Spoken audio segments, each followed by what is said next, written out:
Howdy everybody, and welcome to another exciting episode of the Faab Five campaign here on the Random Rhapsody Network. I'm Matthew R. Dawson, your friendly neighborhood host and GM, and joining me around my virtual table today are Alyssa, Joe, Jeremy, Jeremy's not here, but Alyssa, Joe, Koines, and Kyle. Say hi everyone. Yo. Hi everyone. Now, before we begin, we do have a few announcements to get through, starting with the first of our two sponsors for tonight's show, Hero Forge.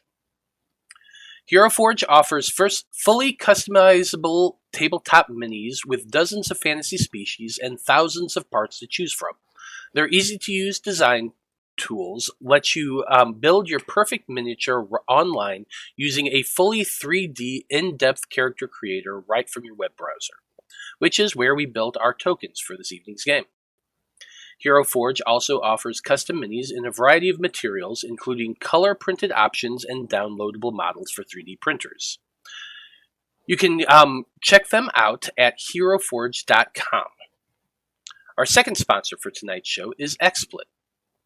XSplit is a high-quality virtual webcam background remover that works with your already existing webcam. Using this program, you can protect your privacy while you work or play remotely. You can blur, remove the background entirely, or even put your favorite picture up as your background instead, which is what a lot of us do. It can also be used as a broadcaster for content creation, and you can download the app today at xsplit.com. And if you use the coupon code RANDOM, you get 10% off of your purchase. You can find our referral link in the chat and show description.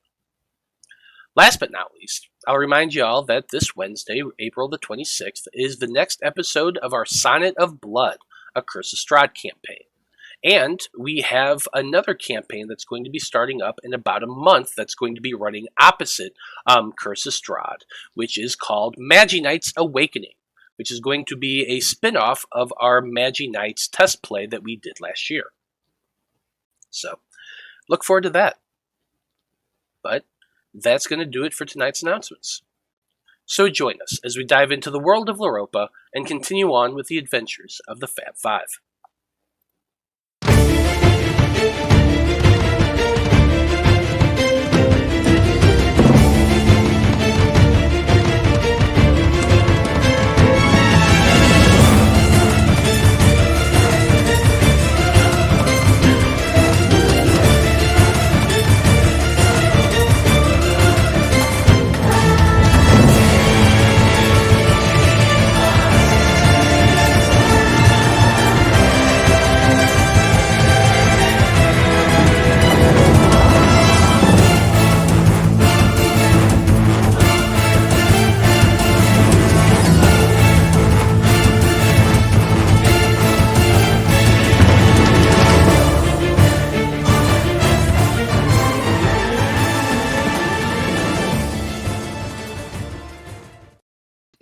And we're back. So when we last left off, the Faab Five had returned from the belly of the creature known as Ambar Belthor, and had rejoined the Conclave and Elven caravans parked just outside the Cursed Lands. The team gave a detailed account of their findings inside the creature, as well as a report on the drow activities and the crystalline heart fragment they had recovered. With their reports now complete, the party relaxed with the Conclave and celebrated over drinks, of which Ohm partook as well. Eloise conscripted Alnad to play a prank on his brother while Liam and Apollyon were settling down for the night. Of course, Blood promptly ruined that by bringing emotions into the mix and causing Alnad to give up his part of the plan. Goddamn right he did. Eloise still got her revenge on both of the twins, however, by shaving the backs of both of their necks. I'm sure nothing will come from that. Eventually, the night's activities died down, and as everyone went off to rest for the night, Veil went off alone to attempt to understand the crystal fragment that he had managed to keep for himself. Unfortunately for the necromancer, Loth had an itinerary of her own. The goddess of the drow was not at all amused by Veil slighting her through killing her acolytes and all that, and the consequence of that slight, as Veil soon came to learn, was an extremely high one indeed. And so, Faab Five. The next day, the caravan set out to travel toward the elven capital. But late that evening, once the caravan had settled in for the night, your group received another surprising message. The Conclave in Revancia was under attack. Ohm quickly approached you all and inquired if your group had the capability of teleporting to that location, and you do. And Veil eventually agreed, and so Ohm gathered up a dozen members of the Conclave to join you all to be teleported across the continent to deal with this new threat. But as you all step through Veil's activated portal, preparing yourselves for whatever may be on the other side, a question comes to each of your minds. And that question is there any particular weapon, item, etc. that you long to find in your adventure? And since Apollyon, you're the one who rolled, why don't you go ahead and go first? Well, I think if I were ever to find a weapon, it would be one that would serve me no matter what, that no enemy could defeat me as long as I hold, and that would bring a little extra luck to the Golden Boi's outfit. So it would have to be the Lucky Blade. I feel like y'all are plenty damn lucky to begin already, but that's just me. Blood from a Stone, how about you? Well, I mean, I've always longed to find the blade of one of my ancestors, Fire from the Mountain, but I don't know if I did. I mean, this bow I borrowed permanently, maybe, without possibility of returning from, the vault there in Rowena. This thing's pretty damn spicy, so this might be it. I don't know. I don't know if that blade, it would be more sentimental if I did find his real bow, if it still exists. But this is pretty nice. I think I'll keep this one for now. Fair enough. Eloise, how about you? Oh, I don't really use weapons. Desi's pretty cool though. I don't know. I don't really think about stuff. I mean, like physical stuff. I definitely think about, things. Yeah. Yeah, absolutely. Liam, how about you? Well, I think we've been quite fortunate in our journeys, and I've got every style of weapon I could ever imagine. I would entertain the idea of possibly improving some of the weapons I have, upgrading, if you will. That is fair. You have a lot of weapons, and you use them quite well. Necthros Veil, how about you? The only thing that I could think of right now is something to maybe keep myself a little warmer, maybe a little extra warmer, with the robe of the Archmagi. God. Right. And I'll get a little insignia on the side that says OP. Yeah, definitely. Definitely. Okay, well, Faab Five and members of the Erudite Conclave, everyone in together goes rushing forward, stepping through the small portal that Veil had created, which will send you to the teleportation circle in the Erudite Conclave's branch in Revancia. Now, the moment you all get there, your eyes go blinding bright with light from stepping through that portal. And as your vision clears, you find yourself in a long rectangular room surrounded by a lot of corpses. Ooh. Like a lot. Ohms steps out alongside you all, and so does a dozen other Conclave members. I didn't bother to put all 12 of those tokens on there, but it's pretty freaking crowded right now, and everyone's kind of, oh, what's going on? Where are we? Oh, and Ohm immediately yells out, quiet down, quiet down, quiet down. We're obviously on the 7th floor. Yeah. You three. And he points randomly, and he actually points at Eloise and 2 Conclave members. He says, Go check the bodies, quick. You, Liam, Blood, check the door.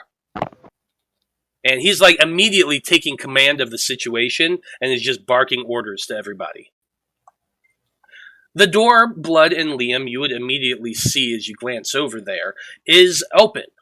And the hallway outside looks relatively clear for the moment. Nothing to the left or to the right. You can see across from the hall on the opposite side, there is another door that is open and what appears to be a grinding wheel in the center of the room with a sword kind of haphazardly laying on the ground in front of it. To your right, you would see that there is another door open, and you could probably see a little bit of what's beyond that. It appears to be like a forge of some type. But with all that in mind, everyone, what are you all actually doing? I'm going to see if there are any survivors. Make for me a medicine check. I did. 29. Just went low for me. I don't know why. Let me check something. So is there only one door out of this room? Mm-hmm. Looks like it. Yeah, that's why. It's my. It was all me. Yes, there is only one door leading out of this room. With your 20 what? It's blocking. 29. Hold on. 29. It doesn't take long for you to ascertain that these people are definitely dead. The ones to your left that you can see over there have actually been pretty much bludgeoned to death by something really hard and kind of thick and round, and then you can also see very large fist prints in some of them. They've clearly been taken a pummeling. You can also just at a glance looking at these individuals, most of them are wearing dark greenish black robes. They're kind of dirty looking, definitely unwashed. That kind of vibe. Are all the dead ones all Conclave members, or is there a mixture of Conclave and attackers? Make a perception check. Oh, I didn't even pull that out yet. I thought that would be obvious. I'm sorry. I mean, for the most part, it is, but I'm giving you a perception check to see more. Description. Sure. Yeah, Blood will be looking for traps on the doors of the hallways while he's checking particular bodies. Okay, perception as well. Not so great. That's an 8. When I clicked, we'll see. Up there it is. Okay, well, Liam, with your 8, the one thing that you can tell is that you are familiar enough with the Conclave. Like, most of the people who work in the building all tend to wear the same colors of tan trimmed with green. And in this area itself, at least, you're not seeing anyone dressed in that manner. 27 for Blood looking for traps and stuff around. You're glancing out the hallway and looking around, checking for traps around the doors. You do not see any. Okay, well maybe it's a good thing. Maybe that means that the Conclave members got away and that they're further inside. Oh, I'm sure there's a fight going on somewhere. Can we hear anything as far as continuous battle noises or anything, screamings for help, or the sound of a large bludgeoning device onto a wet corpse?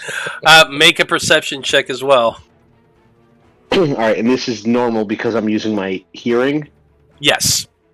Okay. That's a 12. It's actually eerily quiet right now. It does not seem to be any signs of or sounds of battle, at least in the area that you're currently in. You can see, Blood especially would be able to notice this. There are a lot more dead bodies on the ground as you keep come walking out of that area. Ohm has followed you and is currently making his way behind. He glances around and sees the bodies there and kind of walks over and begins examining one of them. He announces, "This one here. Conclave member. He's dead. Those over there down the hall, they're not. I can tell that for sure. Conclave members are not dead. Not Conclave members. Oh, okay. Okay. Did anybody search these bodies? Nobody has so far. Well, right, actually, probably the Conclave monks that are with Ohm are in the process of doing that. They're kind of examining them all. You see at least a couple of them have their notebooks out. Okay, is that just the Conclave members are searching, or the non-members, or both?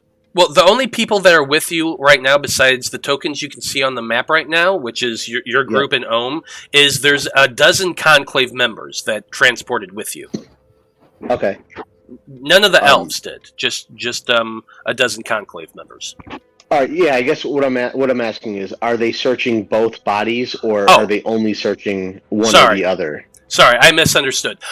They're checking out every single person that's in the area right now. Okay, and are they searching for just signs of death, or are they actually searching like pockets and gold fillings? Right. No, well, they're not looking gold fillings or anything like that, but they are.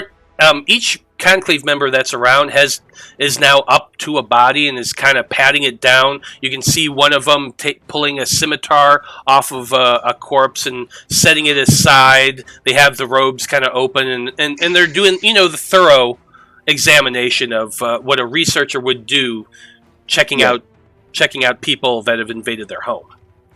All right, I'm gonna kind of get a feel for the room. Would it be okay to take the non-Conclave members and put them in the portable hull? Is there any insight I can maybe check? Sure, if you want to roll an insight check, or I can just tell you. Okay, yeah, that works. Reading the room. Yeah, just reading the room. Like, there's a time and there's a place to harvest bodies, and it might not be in the middle of, hey, we're all under attack. This place needs to be defended. Let's take 10 minutes to pull bodies into the hole. No, they definitely would not want to do that. Roger, got it. So since Ohm was spearheading this whole, since we've gotten here, I'm going to stick close to him and kind of wait for his signal and guidance to do whatever needs to be done. Okay. As you approach Veil, Ohm does look up at you and he says, "Okay. From what we can see here, at least, doesn't seem like the fighting is on this floor." And he as he's saying this, and suddenly the entire building begins to shake. I need everybody real quick to make me a dexterity saving throw. Can you got to remember to use the George Burns voice when you hear him. That George Burns voice. Would my danger sense apply for this? What does the danger sense do? It says effects that I can see or spells give me advantage on dexterity saves. Yeah, this isn't an effect you could see or a spell. This is just suddenly the room, the whole building shaking, and you're trying to react against it. Ooh. I got a 19, so not too bad. Oh no. Was that laugh at your own roll there, Eloise? Yeah. I eat dirt. That shouldn't have been an advantage. 26 for blood.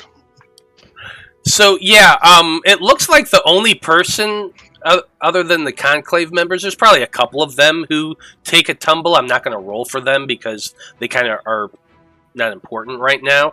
The thing that is important is your entire group maintained their footing without a problem. Like, it wasn't a huge rumble. There's definitely something happened down below, and it made the building shake.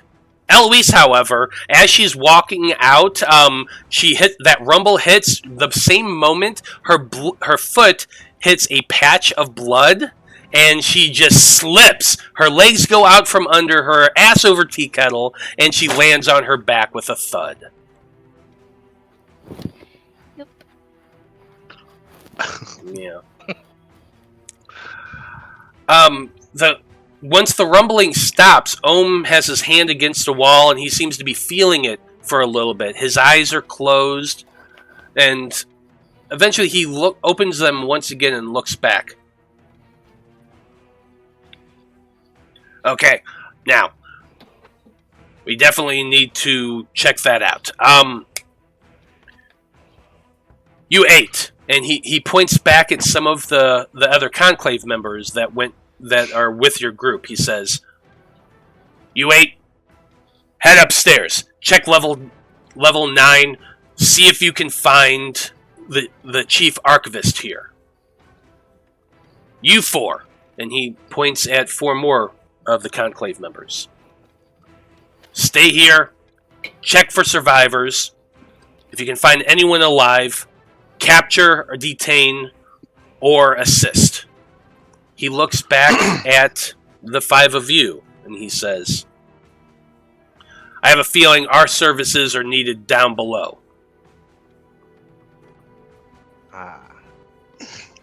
Agreement. Dude, I guess Mo's down to go below.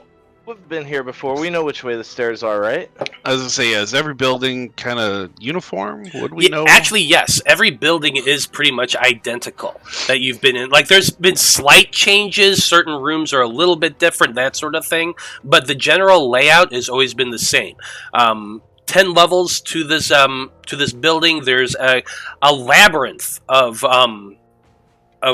layers below that you've only been through a few of them. You know that, like, immediately under the first floor, there's a training ground. There's storage and things like that way below that, but you've never really been to a lot of it.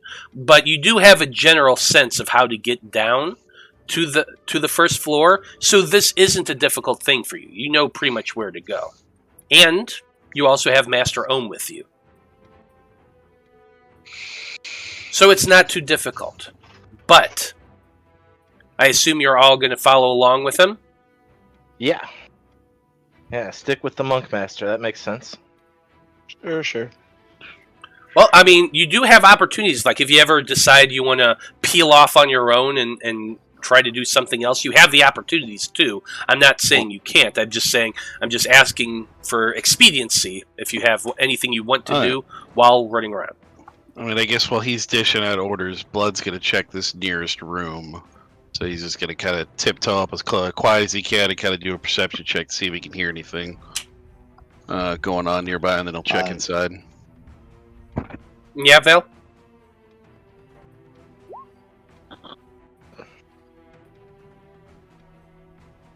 Okay, so, yeah, you sneak over to that door, kind of glance in, and you can see that it appears to be a workshop of some type. You can see a small stone furnace set up to one side, some billows, an anvil, a sketch table, one of those big old work tables with blueprints just spread out all over the whole thing. Definitely some type of research workshop. Like a blacksmith or like an armorer kind of Yeah, thing? kind of. And I mean, I guess is this the direction that we would need to go, or do we have to go this way to go down? No, that way would go up. You're going to have to be going the direction you are currently. Okay, so that's why I was gonna ask if they're all mostly uniform, that he would know. Then he would just kind of like do a couple of clicks to let everybody know they're clear up to here, and then he'll go up here to the corner and wait for everybody. Once the Conclave members start heading in the opposite direction, heading towards the upper level, following Ohm's instruction, he motions to the rest of you all and glances over to Blood. Fortunately, there's torchlight in this area. You can actually see blood from a stone for once. I was gonna sniff him out. I was gonna be like, "It's like, hey, Eloise, can you start snuffing those torches?" But Oh God. hey, tactical advantage, man. Tactical advantage. For Come on. one person. You all can see in the fucking dark now.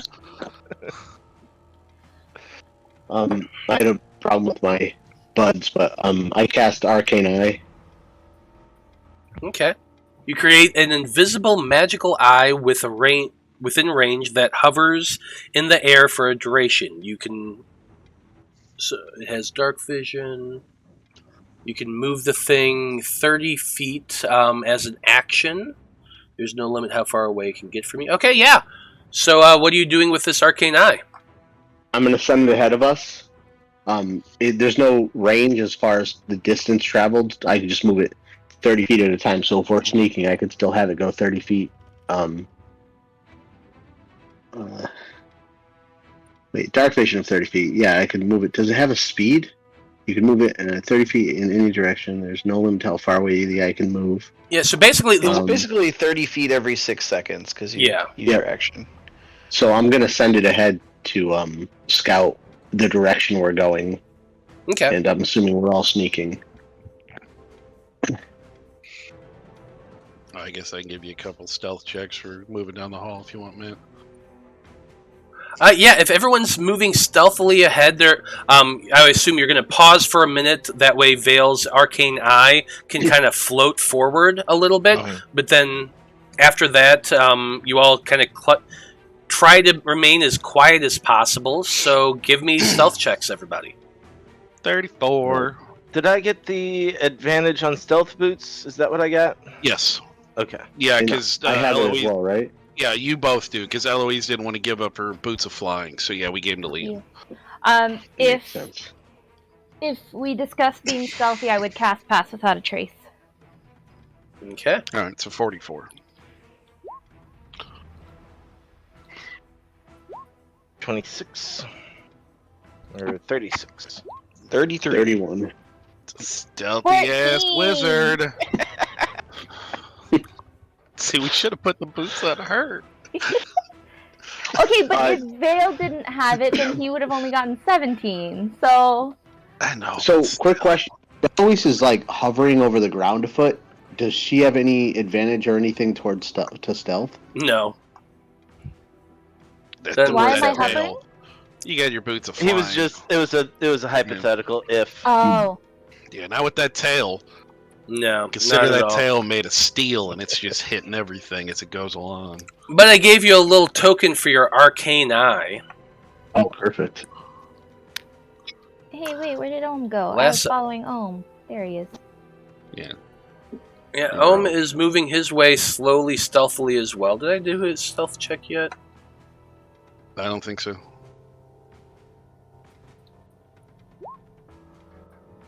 He's not being very stealthy. He's walking confidently, but fortunately, you gave that Pass Without a Trace does help.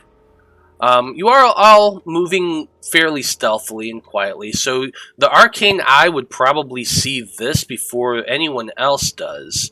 Is that moving down the hall, heading in your direction, is a group of 5 individuals. They are not wearing the usual Conclave outfits. 2 of them are actually just big, beefy dudes. One's holding a shield and wearing some studded leather armor. The other one seems to be wearing mostly leathers and hides and has a giant great axe. And then behind them, there's a few more that your arcane eye would just be able to make out. Yep. So the thing is invisible, so you do have a moment where you would have been able to see that as they're making their way down. So what do you do? I let the party know exactly what I see through the arcane eye.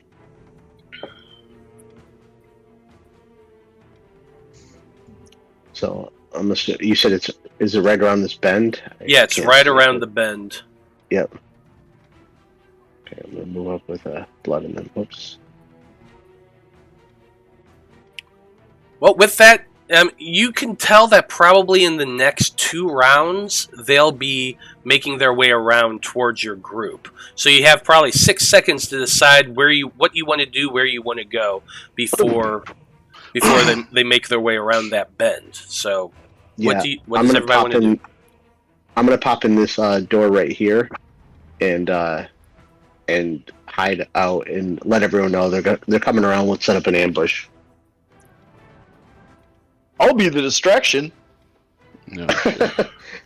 Well, let's try to get a surprise first. Oh, they'll be surprised, all right. And I guess this looks like crates of vegetables and stuff. These are all crates filled with various sort of plants and things of that nature. There's some fruits, there's some vegetables, there's flowers, there's all sorts of different types of botanicals in here. Yeah, that's right. Everybody grab a cucumber. I'll be the distraction, and then you take their rears. God.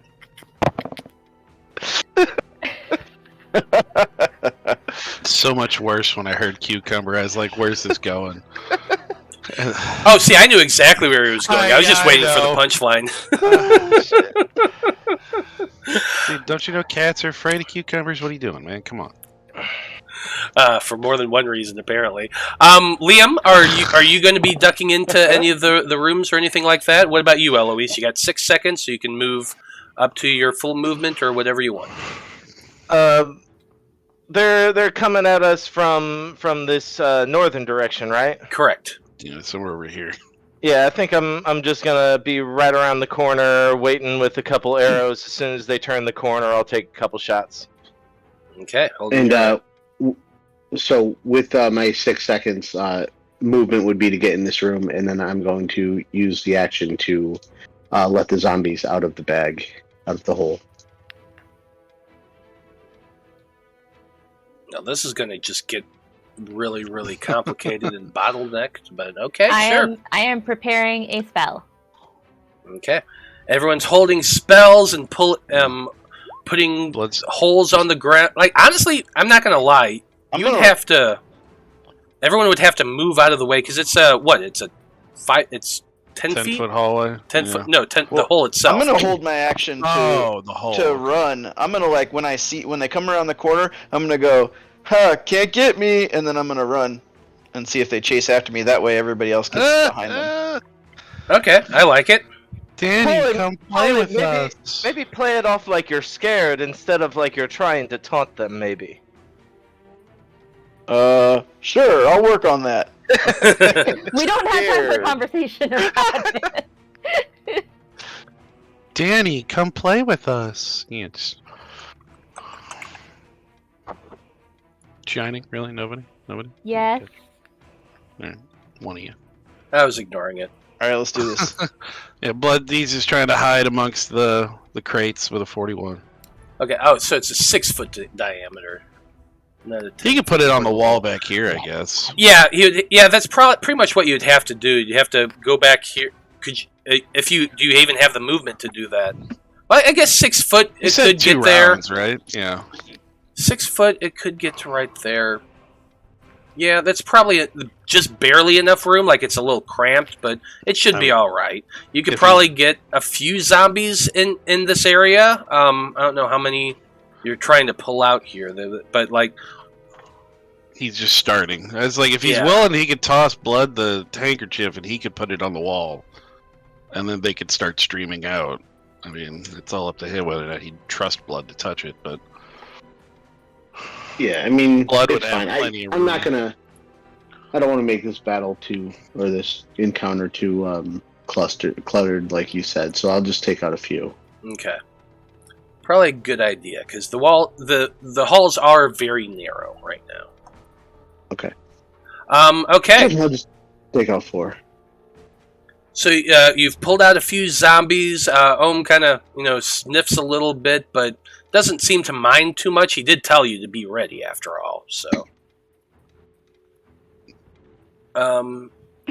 he is also holding his action in case anybody comes close. Just going to be waiting. Apollyon apparently is going to be the catalyst for all this. So the rest of you all are ready to go. You do hear that movement coming up from the hallway. I'm going to kind of adjust everybody here a little bit.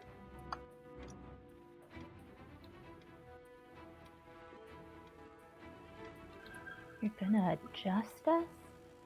I'm adjusting them. Ah.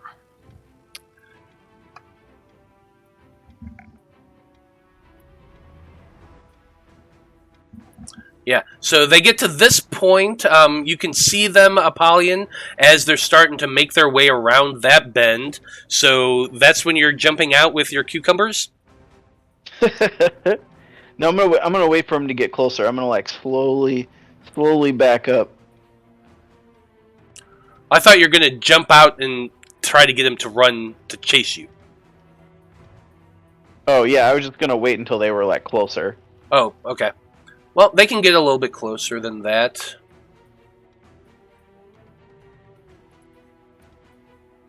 I don't know how close you're waiting for them to get to you. Oh yeah, they're right there. Yeah, that's fine. Yeah, so I'll peek out. I'll be like, oh shit. And I'll turn on. Give me a deception check. Okay.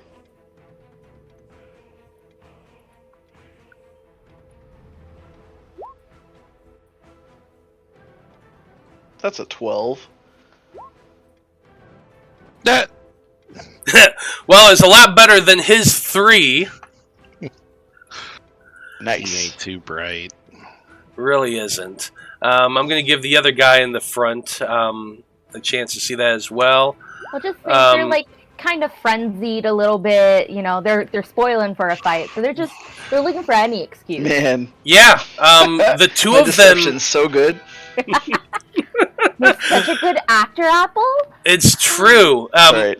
Just with a yell, these guys see this. Oh, more Conclave! Let's get them! Ah! And go running forward. You hear from the background, "Stop it, you idiot!" But these guys come making their way around, chasing to right there. This guy is going to get to right here. Alright, well, the first one that came around the corner, I'll take a couple quick shots at. Okay. Yeah, I mean, I would. the only one Blood can see is that one, so that's who he'll shoot. Sorry, I gotta take my advantage. Yeah, are we rolling initiative or? Yeah. This So is this is sneak what we're attack gonna. round. We're gonna roll for initiative first. Oh, okay. Then you guys, those of you who are holding your actions, will get to do your held actions, and then we're gonna start initiative. Oh, I didn't get to roll my die. Oh well, I rolled a 9. 18 and a 13 to the guy in the front. I forgot to click. The 18 does hit. Okay. I thought about reminding us, and then I was like, "Nah, we all know this by now." I should have just said it out loud. I know, right? We've only done this 10 million times. Right. Well, I wish I could just add, like, do the add turn thing from my character, but only the I can GM do can it. do that. There you go. So just 13. Forget the 2 cold. I gotta move some stuff.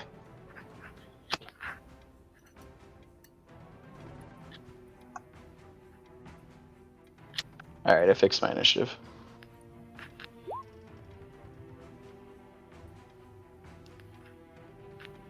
Okay, that should be everybody. Me. Hang on. Yeah.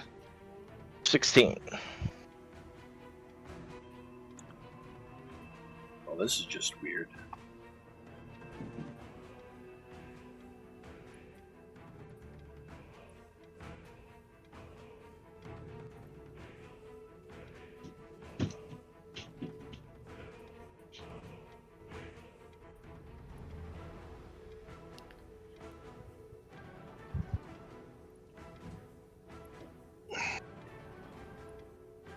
Okay, just double check to make sure you're all in initiative for me.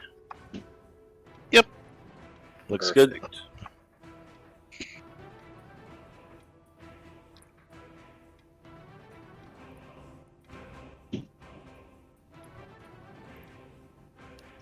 Okay. So, we are starting things off here. Looks like... Okay, yeah, so... Let's do the damage real quick. Okay, so you got 13 points of damage on that guy, Liam? Yeah. Okay, and then who else was doing the held actions? Blood. Okay, Blood, go ahead and take your shots. Eloise, you as well. Okay. Oh, I'm going sharpshooter on all three of them. So 21, 23, and 25. Yeah, all hit. Turn off the sharpshooter, or the sneak attack damage. The ice knife also 29. hits. Yeah, I'm gonna just hit the guy who's closest to me, and subsequently also the guy who's beside him. Yeah. So ice knife. And then I keep forgetting that there's actually supposed to be an extra D8 with the Dread Ambusher on the extra attack in that first round. So I went ahead and added it this time. But so, sneak and sharpshooter, 20, 30, 37 plus 9 is 46, 56 plus 15, 71 plus 9, 80, 97 plus 16 is 107, 113, Yeah, he's dead. 119 from Blood. Shit. Plus Liam's 13 with the shot he got off. Blood could one-shot me. Well, oddly enough, though, it didn't actually kill him all the way. But Eloise, your damage was...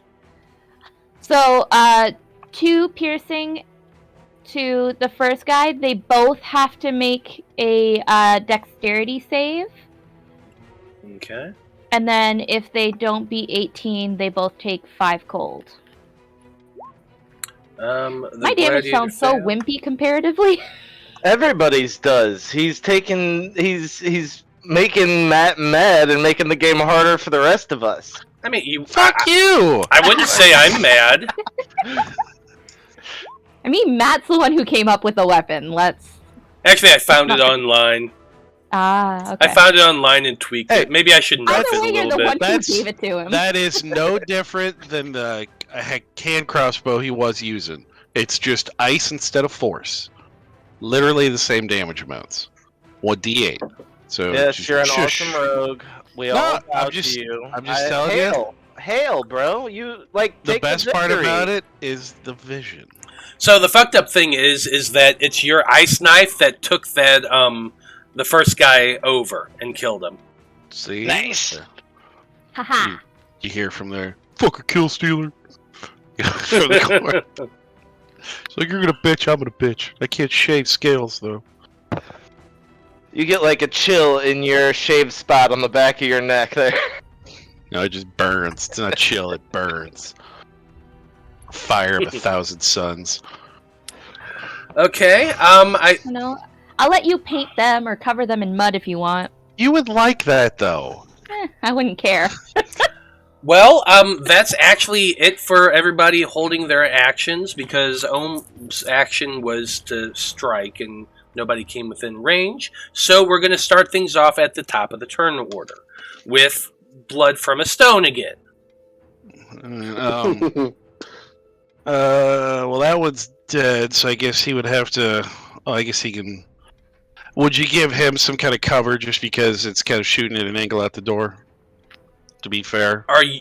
Oh, on this guy? Yes. I could see him, so I don't know if you want to give him like a plus. Oh, no, like he's got half 3 cover quarters. or- He's got 3 Well, you know quarters what? cover for Sharpshooter that, yeah. ignores that. Ignores that. Like, You're right. You're right. I So- was sitting there. I was like, you know what? This should be. And I was like, fuck, sharp. God damn it! I did fucking cheat. Yeah, I knew that stat. I was wondering if he Son was of a asking bitch. just to say, haha, I don't care anyway. I cheated my way to a perfect. All right. Yeah, he's just gonna. I'll go sharpshooter on him too. Just to make it fair that I take that 5 off.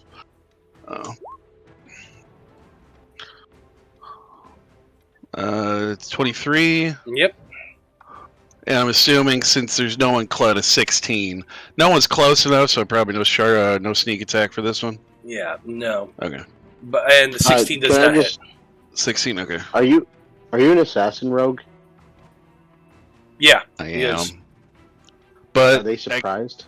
would this one be considered No. surprise? No, the surprise was gone. He saw his friend get littered with. Well, the surprise was gone the moment Apollyon popped up and said, "Oh, somebody's here," and ran off. Okay. This was them chasing you, chasing after him. Everyone got their held actions in, and then combat started. So, no sneak. All right. So 12 piercing, 10 sharp, 6 ice. Okay. So 28 on him, and then he'll kind of pull back a little bit if he wants the zombies to get out. They got room. And Well, the Ohm door's can right back here, up. right? Yeah, Ohm can back up to open to get more space. So he's just backing up. It's Blood's turn. Because you said 16 missed, right? Yes.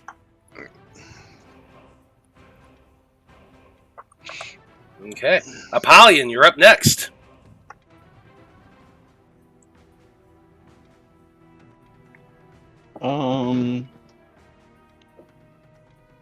Yeah.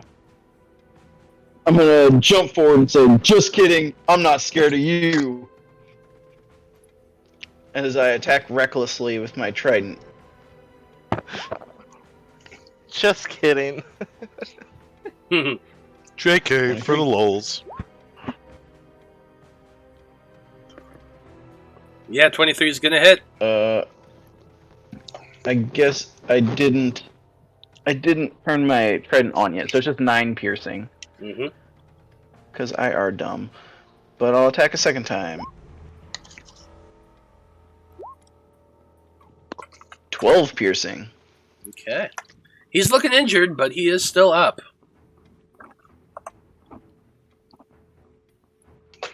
Anything else? You got bonus action? Yes. I'm gonna use this new ability. Oh, I can only do it while raging. God damn it. Nope, that's all I'm gonna do this turn. Fair enough. Okay. With that, now it's this dude's turn. He saw his companions go running down the hall. He's not the dumbest in the world, so he's moving a bit slower and cautious.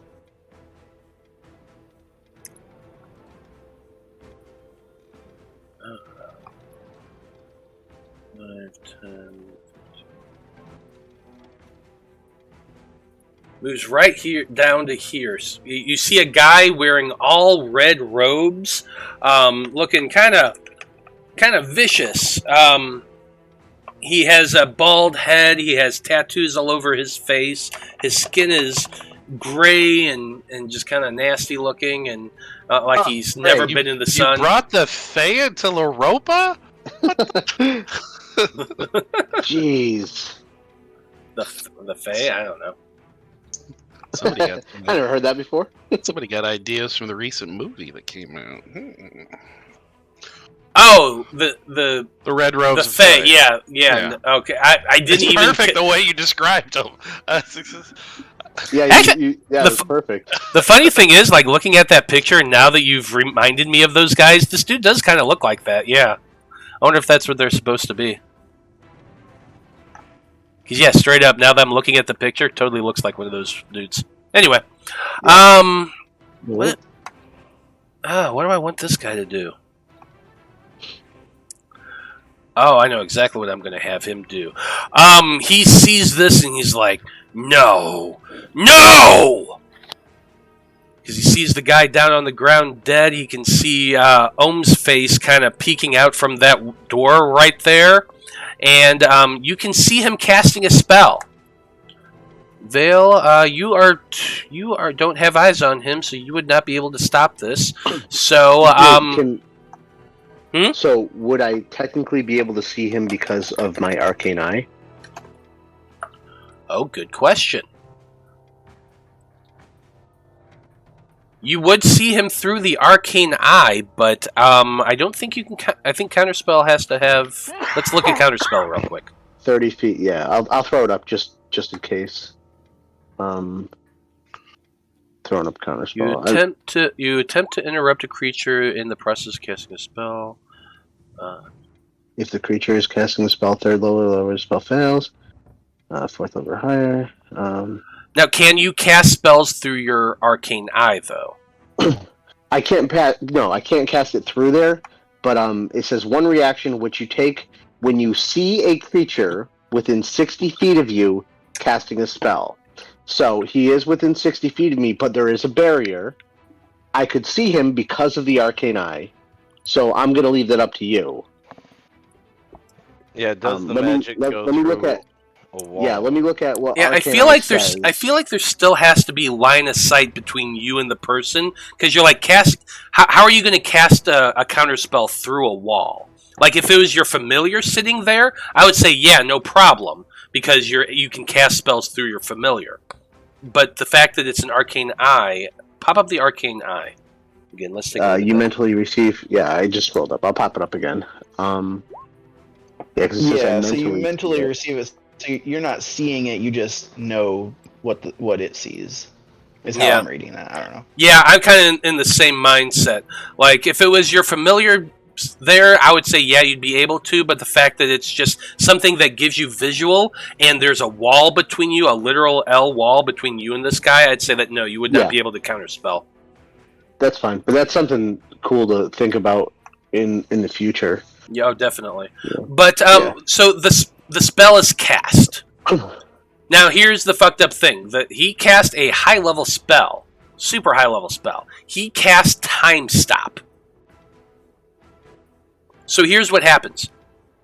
He briefly stopped the flow of time for everybody but him. No time passes for any creature while you take 1d4 plus 1 turns in a row. So let's see how many turns he gets.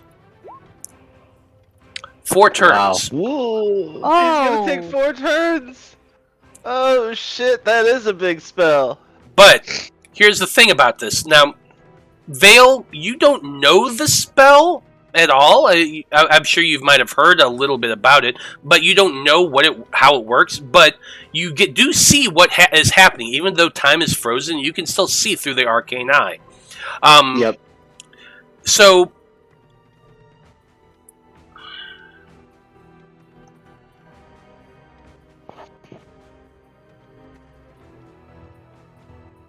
The Red Wizard in the movie also cast Time Stop.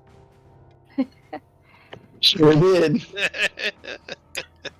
So, Multiple times. Yeah, multiple times. But the other thing about this spell, which I'm just going to explain to the audience so they know what's going on, is while yes, they can do a lot of things in 4 rounds, the moment they do something that affects anybody but them, the spell fades. Because so like if he were to do a big blast spell. Oh, because it would end. They would be messing with the flow of time again. Mm-hmm. Yeah, exactly. I get it. Yeah, I don't know the spell. Jeremy doesn't know the spell. I'm sure Vale's heard of the spell though. But so the moment that happens, everyone's frozen in place, and this dude gets 4 turns. His first turn, he is actually just going to be like, seems to be looking over the situation. Not thrilled about what he sees.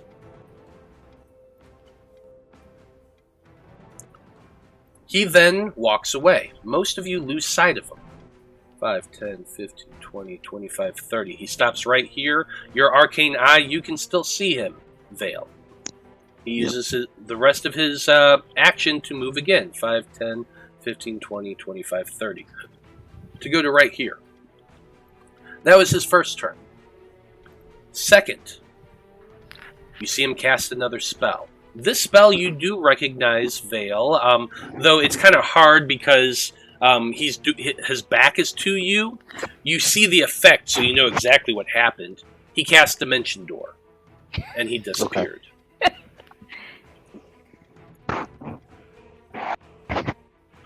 You're not sure what happens for the next 12 seconds.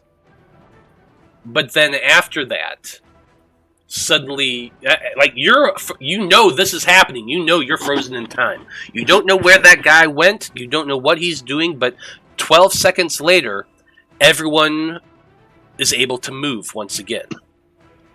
So, like someone like Apollyon and Eloise, who saw this guy pop around the corner, would they just see, like, 1 second they saw him there and then he's just gone, just completely disappear? Or do they know that there was a time stop that happened?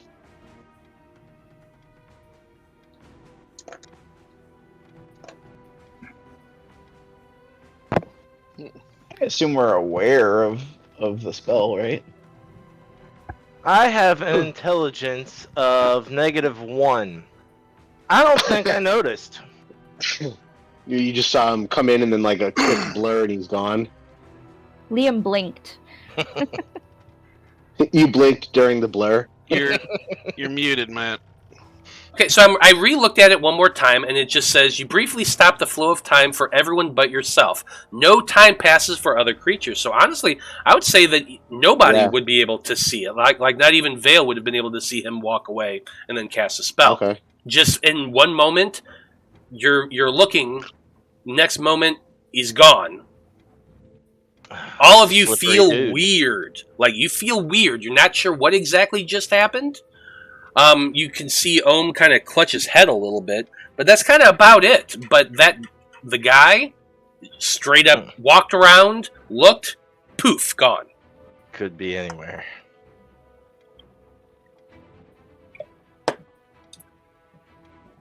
So with that in mind, Veil, you're up next.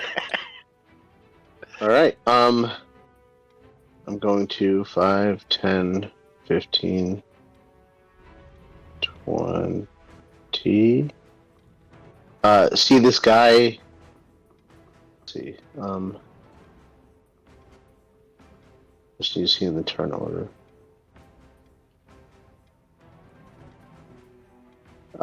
This guy's been hit a bunch of times, right? He has been attacked, yes. Yeah, okay. So, what Veil's going to do is he's going to cast that Sapping Sting. So it's a DC... Oh, wait, it's an attack. So plus 13, so that's a 30? Does that make sense? Well, it says con save under that. I don't know. Yeah, Okay, oh yeah, it is a save. It is a save. Yeah, it's a He's still got to roll to hit, but yeah, it's got to save. It's a DC 19 save, Constitution save. So you sap the vitality of one creature you can see with range. The target must see a saving throw or take 1d4 necrotic damage and fall prone. Yeah, there's no attack. It's just a save. It's just a save. Okay. Oh, it should be 3d4. It should be 3d4. So I'm gonna have to. It's I'll roll weird that 2 the more spell d4. didn't scale up. Well, this is. Remember when I noticed that I was down this was probably 3 sessions ago. I noticed that I was down a cantrip. Oh, okay. And Matt let me pick one. This is the one I picked. Gotcha. I still Well, that is a failure. Up, yeah. All right, so he's going to take, let's see, 6 plus 4, so 10 necrotic damage. Okay, 10 points of necrotic damage. And he is prone. Yep, and he is knocked on the ground prone. And for my bonus action, I'm going to command the zombies to attack. So 5... I can't get out of this door. 5, 10, 15, 20. I think that's her movement. Yeah, Yes, 20 feet. 5, 10, 15, 20. 5, 10. 1, 20. 5, 10, 15. He's gonna be. Can he stand on top of that corpse? Yeah, I suppose so. All right. So they're all gonna take attacks at advantage because he's prone. So the first attack is a 24, 13, 10, and 22. Looks like the 24 and the 22 hit. Okay, so it looks like. Oh, I clicked that, right? How do I attack? Yeah, just click the attack slam. button? Click the word slam. Okay.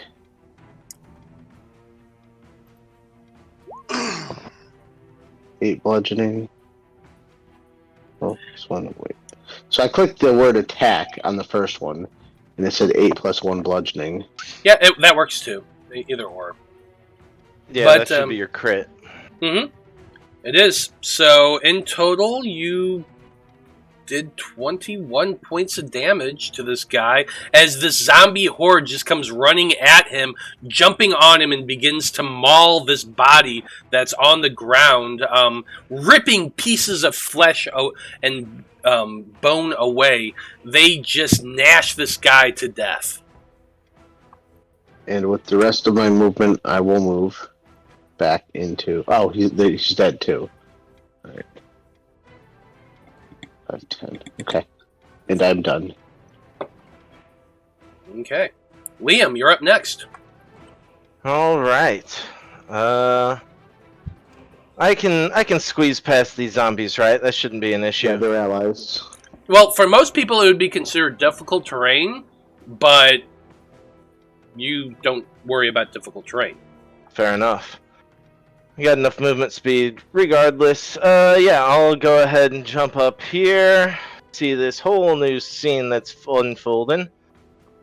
And as soon as I get in his face, I pull out my glaive and I cut my hand with my bonus action to activate my blood right. So I'm going to take some necrotic damage here real quick. 3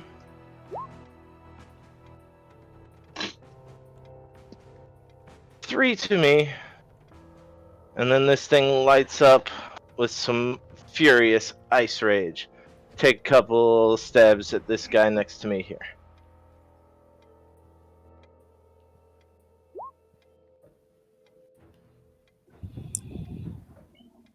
(24 and a 19).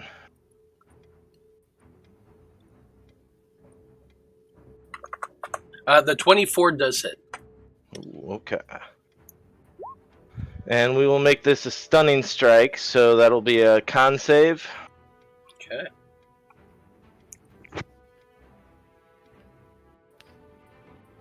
Because not that Liam knows this, but his turn's next.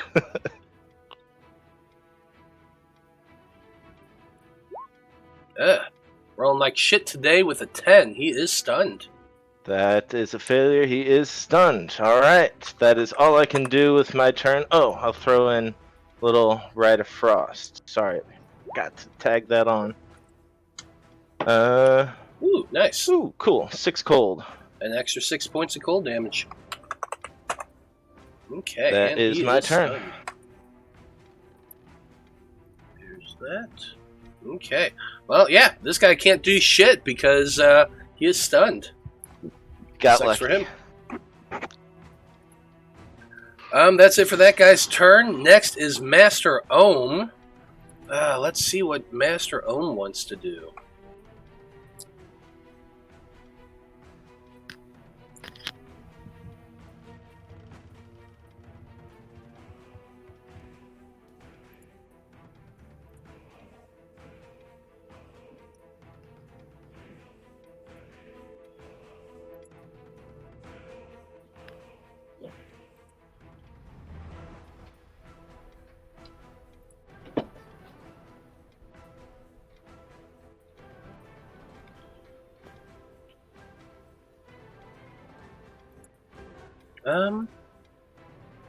He's going to try to bob and weave through this.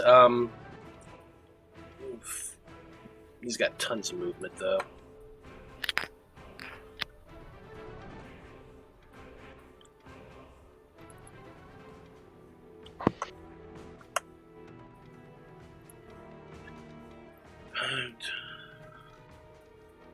Yeah, you just see him weaving around the zombies, pushing one to one side, just so, moving around another, runs up a wall, flips, lands on the ground next to this guy here. He sees the one down the hall there, and he looks back at you and he says, "You've got this one, right?" I should yeah, I got it. He's moving away from him. The thing does not get a attack of opportunity because it's stunned. And Ohm comes casually strolling over to this warlock that's over there. And he's just gonna, beat the living shit out of him. 18, 19, 17, 16. Oh, wait. Well, I'm doing Flurry of Blows, so that's one of his key points there.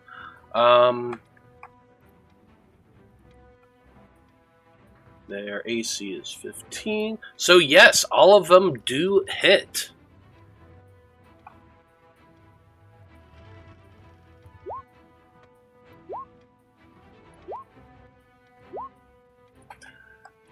Four punches from Ohm, and that last one, I'm just going to have him go ahead. Let's see, can I do this? Or is that kind of bonus action? Let me see here.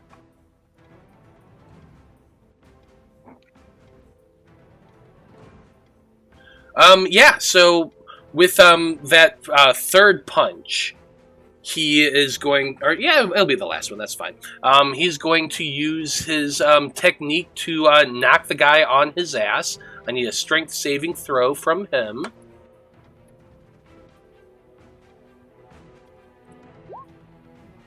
That's a failure with a 1. So, at that last hit, he just sweeps the guy's legs out from under his feet. The warlock falls on his back, and as Ohm's just standing up, he said, "You forgot to duck, and your falling technique is horrible. You just fall all wrong. You should give up now." Oh. Beating and shame. Which is worse? The shade. Oh my gosh. Can Liam and Master Ohm teach me how to fall gracefully? Would it work? You'd have to ask.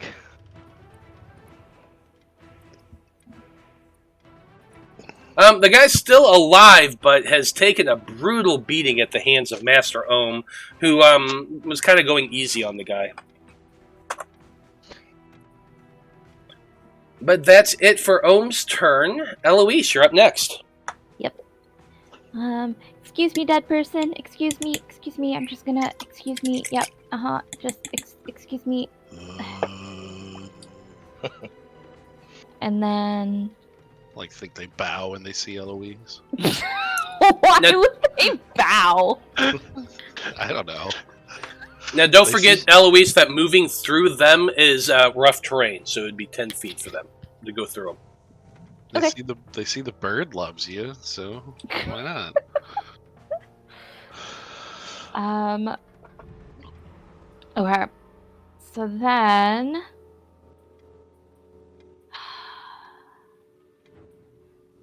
I was gonna do a thing, but now there's a second person. I still want to do the thing. Just do the thing.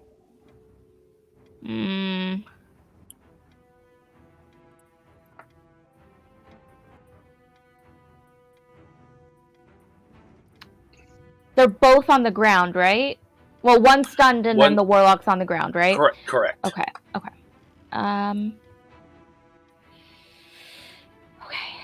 Then... Alright.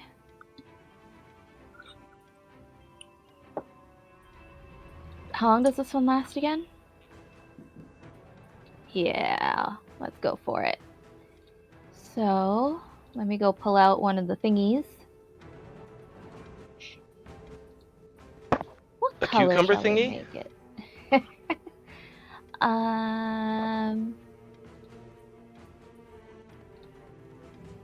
We're just beating people to death with produce. Ah. Go.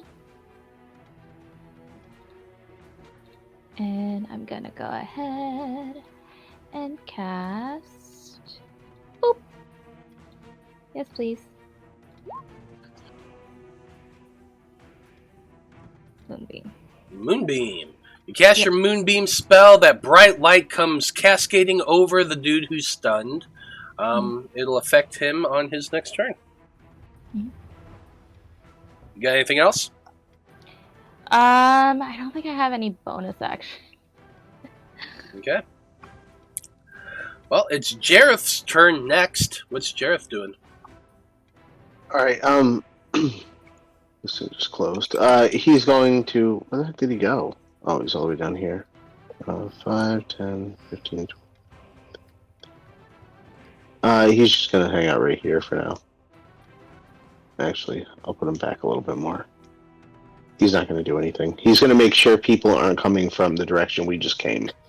So he's gonna look down the hall this way. Okay. Well, so far nobody seems to be heading in that direction, but if they do, I will let you know. All right.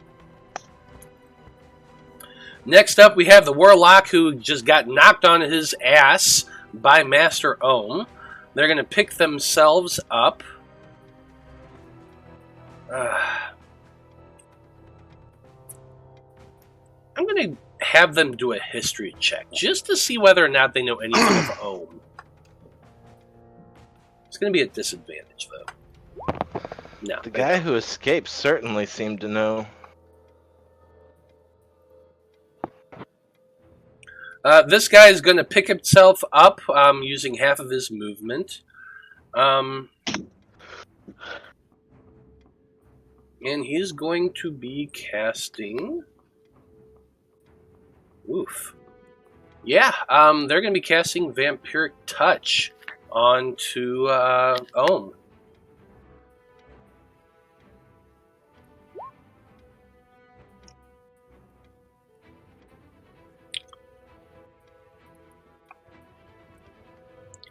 A 22 does not hit. Wow. Ohm's pretty beefy. Yeah, kind of is. But what happens is, he reaches out, casting a spell. Ohm just slaps his hand aside and says, "What are you even trying to do? That's not going to work on me. Are you kidding? Do you have any idea who I am?" God damn. Wow. Just the waves of shame are just coming down the hallway. Seeing that, like, there's a good amount of fear in this dude's eyes. And they're going to try to run away. But Ohm's not going to allow that, or at least going to try not to. He's going to reach his hand out and take a slap with his unarmed strike as a reaction. And that's a nat 20 for a 31. Wow. 17 more points of damage, and because of that, Master Ohm has a Sentinel feat and stops this guy right in his tracks. Oh no. Just reaches out, grabs onto the shoulder, his fingers pierce down into the Warlock's shoulder, and they cry out in pain, but are stuck right where they are. Looks like he Narrative's got the not vampiric going touch. good for this Warlock, dude. He tried to do the vampiric touch and got it done on him. Pretty much, yeah. He got the spot grip on his shoulder. Blood from the Stone. It's the top of the turn order. What are you doing? Yeah, well, I mean, I guess it's pretty congested. I mean, he can get through this.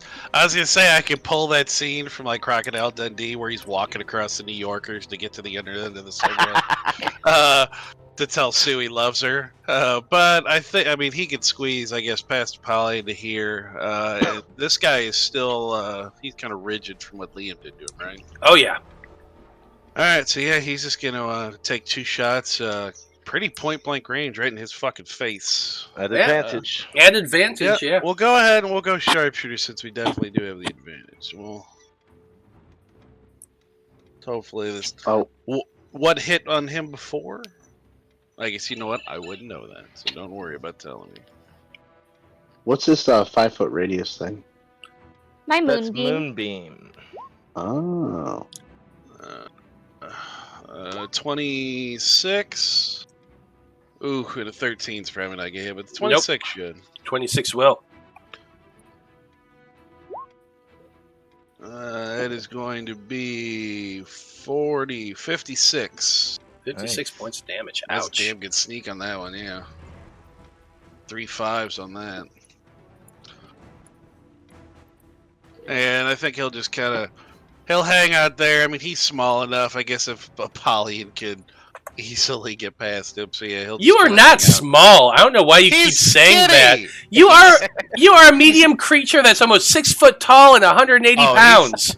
He's well. It's a big ass cat. All right, you know what? He's definitely not Apollyon size, but he's actually 6'3". So, yeah, he's 6'3", Pollyon's only 185. 7 feet tall. He's 6'3", 185. Yeah, the only reason you look small is because It's you're 'cause next to Apollyon's Apollyon. huge. Yes. So yeah, he'd hug the wall then and let Apollyon move past him. But that's his turn. You're 6'3" and only 180 pounds? Well, he's fucking lives in the goddamn desert. What do you want from him? So you're basically just a skeleton. He's a slim. At he's a 6'3", 180 is not. That's fairly muscular. He's a slim kitty that is just. He's very athletic from having to run around the desert being chased by wyverns. Just leave him alone. Maybe my family's just built different then. Okay, but there's only one man who in my family, the shortest man who's in the blood relation, and he is 6 foot. Well, And 180 is not a lot. 180 is about athletic for that height. Anyway, Apollyon, it is your turn. There's a lot of congestion around this area. Like,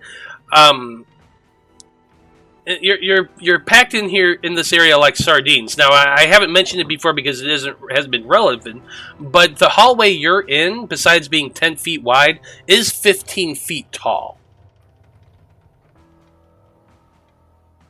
Okay, cool.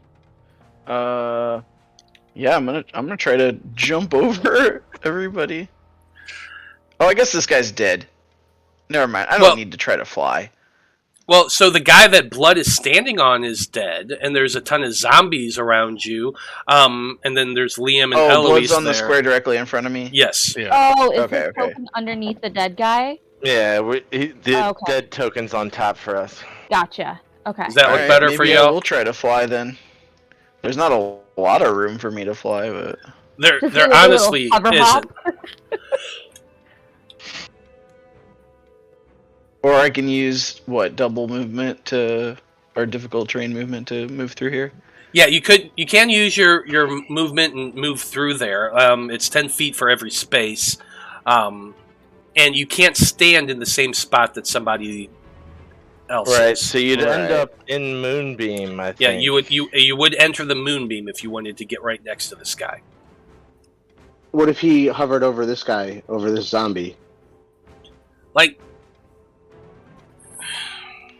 Well, no, He's I seven- can, 15 feet. The zombie's probably 5 I can feet. get all the way to here, but I would have to walk through the. Is the moonbeam like I have to start my turn there, or just when? it's whenever when you you enter enter it. it the first time. It's Or when a start- creature Yeah, if you enters hover the here flying. spell's area for the first time, or starts its turn there. Think about it. It's gonna If you be pretty hover here, fucking- you could attack the guy next to Liam. It'd be pretty wicked for Apollyon to just walk through that fucking moonbeam now. Walk through fire. Yeah. It's how 2d10 much damage is radiant it? damage. 2d8. 2d10 radiant And then damage. Oh, 2d10, 2d10. I thought it was 2d8. No, 2d10. Eh. I thought it was... I'm not really that scared. Yeah. Alright, I'm gonna start my turn by raging. It's gonna be cinematic as fuck, man. Get some! Screw critical role. I mean, he does have to make it. You do have to make a Constitution saving throw. Yeah, so at the moment you go flying through that, you could also just stop concentrating, right? If you wanted to. Yeah, but then she'd have to. That'd be a waste of a spell slot. Yeah, and you could also put your zombies away, if you wanted to. So there's a lot of if you wanted to things. Okay. Let Apollyon do his thing. Am I gonna have to roll twice, like one for this square and one for No, this square? ju- or you just one roll for once. You're on for the first time Yes. on your turn. So just one roll. Okay. Constitution save. DC 18. Is that what it is? hmm And I have advantage on that, right? Why do you have advantage on it? Oh no, I die. It's strength-based checks. Saves. Alright, con saving throw. I just have a plus 10 for a 14? Okay. Ouch, that's a shame. I fail. So what's Okay. the damage? 2d8.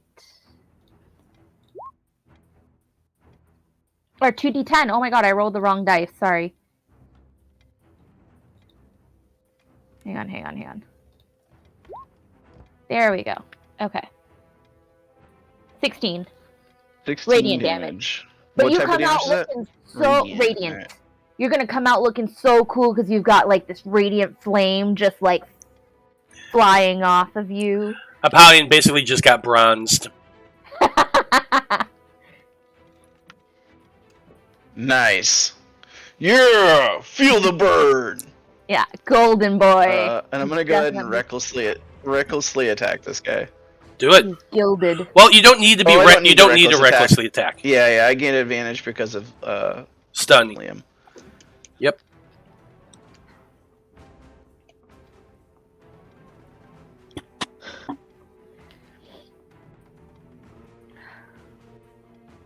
Ignore that extra lightning. I still haven't No, activated that. So it's 15. Oh, I'm sorry. Assuming a 17 hits. Does a 17 hit? You didn't do with advantage. Yeah, you need to attack with advantage. A 17 would not hit. Oh, but jeez. Sorry. Yeah, I'll roll again. Just ignore all of that.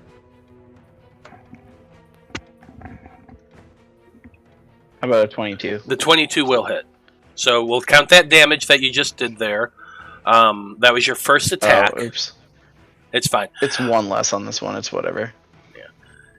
15. Alright, second attack. I'll do it right this time. Okay. A 16, I'm guessing, does not hit. 16 does not hit.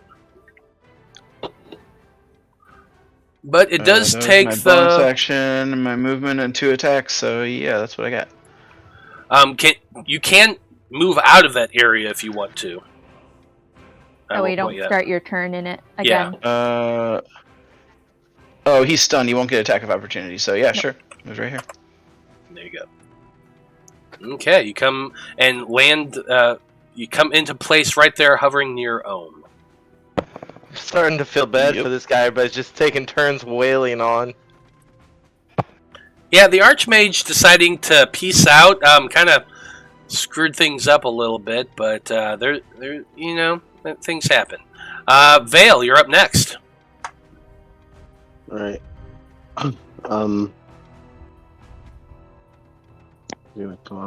Well, he said attack, so the zombie's going to attack him.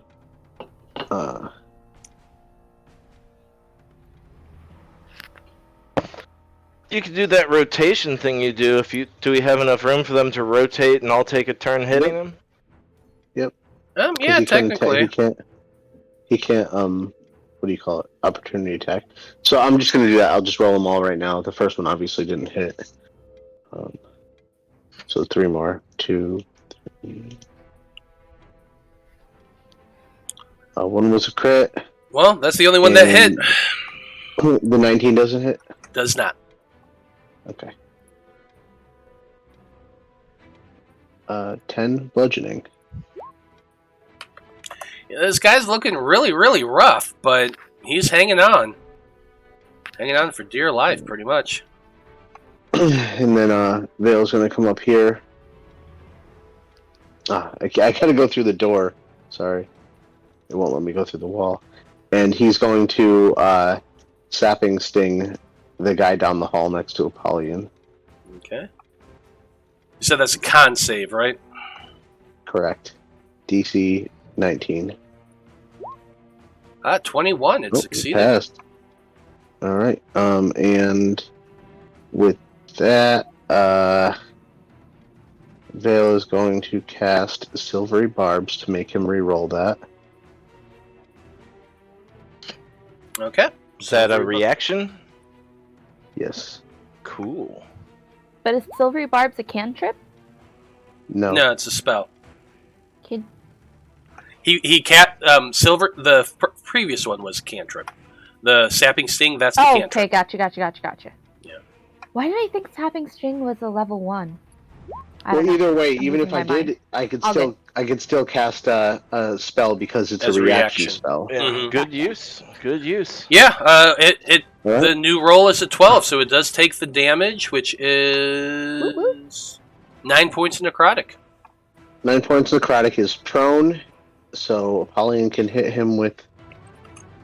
If he has it. I'm going to give Apollyon advantage on his next attack. Sweet. Because Ohm's already going to get advantage. I like it. With that, it is Liam's turn. What are you doing? All right. We'll take 2 quick diagonal strikes at this guy. Oh, needs to be at advantage. Roll that one more time. Sweet. First one's good. Second one. Not gonna hit. Nope, but the 28 does. Yes. We'll wait till my bonus action. We'll see what happens.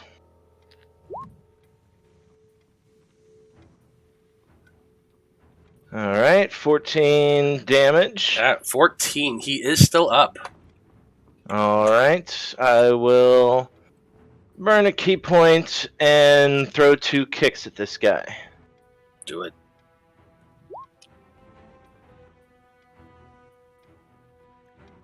Yeah, There we go. That'll hit. Okay, we'll take this Rite of Frost off. Here we go. Doing another 19 damage. That's enough to take this guy out. Yes! So cut, kick, and then he falls back into the moonbeam, all glowy and stuff. Mm-hmm. And just kind of gets burnt up by all that radiance, because it was his turn next, so at the start of it, that's when the radiant energy hits him, and he just starts to burn. Next up, we have Master Ohm. This dude is lying prone on the ground in front of him, so yeah, of course he's just gonna bend down and... Sorry about this, but you're kind of in the way, and we got more important things to do. 1, 2, 3. He did not use a key point. Got advantage since he's prone. Oh, that's right. Yep. Shit. It's really almost worse if he's like, I'm sorry, I gotta kill you. I mean, you understand, right? I mean, God, if those are the last words you hear, sorry, you're in the way. Oh, wow. You did Wow. not just fucking do that. That's weird. Dude, Holy one more. shit. No goddamn way. 3 ones in a row. I've never seen that. I've never seen that either. That's insane. But, I mean, fortunately, he had the advantage, so we're just going to go with it. Who gives a fuck? 987 for the... God, that is so creepy. Okay, this actually kind of balances things out because in the Debauchery Circus's game earlier today, we rolled 16 nat 20s. What? We counted them. Well, shit, the Damn. zombies already have 2. It was the just most ridiculous zombies. thing. Holy cow. Yeah. Liam had one. Ohm had one earlier. But anyway, let's see. Yeah, but we're on pace to hit 8, sir. Okay, they hit 16. No, I think we've got 4 total because somebody had Yeah, one on 4. the, We're halfway. oh, yeah. Someone had one on My math's right, bro. an initiative or a perception check. I don't remember. I But had one on one of the checks. Yeah. Okay. yeah. Regardless, 16's a lot. Yeah, it is a lot, and that kind of balances out rolling 3 nat 1s in a row.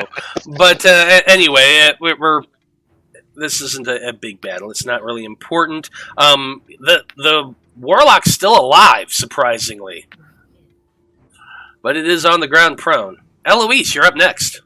Yay! Bonus action. I'm gonna move my moonbeam. Move it. Boop. And then I'm gonna.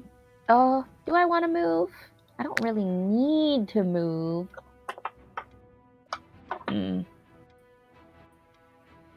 want to use that because Ohm is right there. So.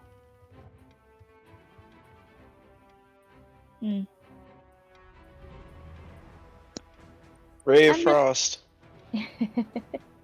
There you go. I mean, your moonbeam's probably going to kill him next round anyway. But if you want to try to take him out before then, go for it. At level 14, it's 3. So. I'm gonna actually. I think it can reach a little bit. Oh gosh. Am I within 30 feet? Yeah. I'm gonna throw a little produced flame at them. Go for it. You're rolling at disadvantage because they are prone. Oh, wah. But go ahead and shoot your shot. Screw it. I'm just gonna walk right up to them and I'm gonna whack them with my stick. Okay, do that. Yeah. Oh shit, where's my stick? I put one on your character sheet. I know, there it is. All the way at the bottom. Whack! 27. Of course that hits. You actually rolled it. You should roll at advantage though. Oh shoot! So that's roll true. one more time just to see if you get a crit. No, 21. Nope, but still 27 hits.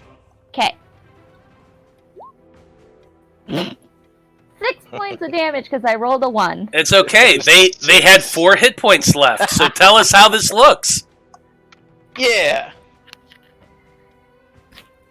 Like Ohm said, I'm really, really sorry about this.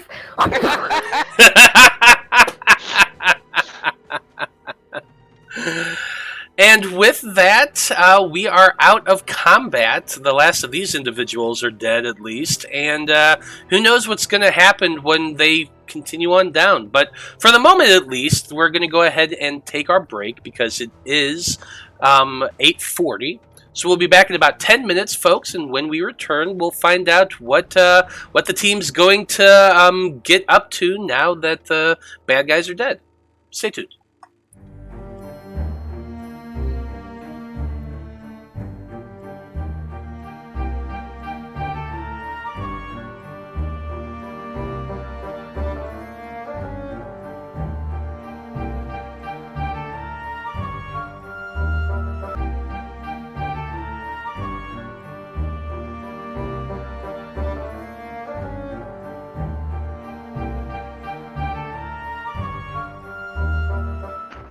Leviathan is so cute.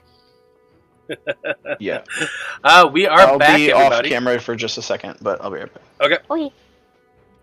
Well, we are back, everybody. We're picking things up from where we left off, where the Faab Five just killed a group of cultists that were coming down the hallway. So But- they are cultists. Well, they're a group of people anyway. Yeah, obviously they're cultists. Now that they're dead and you're looking at them, like they each have either a medallion of the great tree on them, they have a tattoo or something along those lines. It's obvious that these are cultists of the Dreamer. All right, I'm sending the arcane eye out. I'm going to continue doing that as we, if we're picking things up or whatever. I'm going to send it ahead of us. Yeah, probably after a few minutes, the moonbeam goes away. That's only like a minute, I think. Yeah, But- 1 minute. Mm-hmm. Sorry. Yeah, so Veil sends his arcane eye going down the hallway. You can see that there are some more doors that are not open, that are closed, and the hallway kind of just continues down for a little ways before turning off. But Are there the keyholes in them? Are they big? Are they an inch or larger? Probably. Then I'm gonna. Yeah, you absolutely arcane can. You can send it underneath the crack of the door or through a keyhole or something like that. That room that you're sending it to explore, it appears to be an alchemy lab of some type. Okay. I definitely will want to check that out when we get down there, and then I'm going to continue sending it down. Well, Ohm kind of checks on everybody and says, "We need to get going. Come on, everybody. Let's keep moving. Goal is the first floor." To the stairs. Da, da, da, da, da, da, da, da, Yeah. You all continue on, making your way down the hall. The arcane eye continues on. There's not a whole lot of interesting stuff to see left on this floor. Eventually, you do make your way around. Ohm is in the lead, showing you where to go, and you can find the stairs that go down to the lower level. From this point, it's fairly quiet. You're not seeing any more cultists. You do see an occasional dead body against one wall. Sometimes you see like blood splatter over the walls. It's pretty obvious that there has been a lot of fighting going on in this area. You can see like scorch marks and things like that as well. But like all the rooms you go past as you're walking by seem to be either offices or scribes areas. There's a few areas that's like has different items that are there for examination or things like that. It's a research lab. That's mostly what the Conclave is. Yeah, so I when I was saying I wanted to go explore the alchemy lab, I realized just now we are not in a dungeon and I'm not going to be looting this place. So... You forgot that you're in the Conclave building?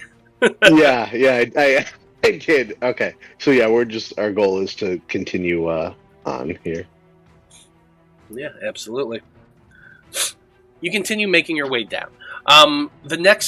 You get to the stairs. You're all very careful and quiet. I'm not going to have you do a bunch of rolls on each floor because a lot of the battle that you are seeing at this point is the remnants of it. Mostly you're seeing signs of battle, like I said, blood splatter on the walls or on the floor, occasional dead bodies, scorch marks from spells and things of that nature. A lot of the rooms that you check in have been either damaged from spells or looks like they've been ransacked quite a bit.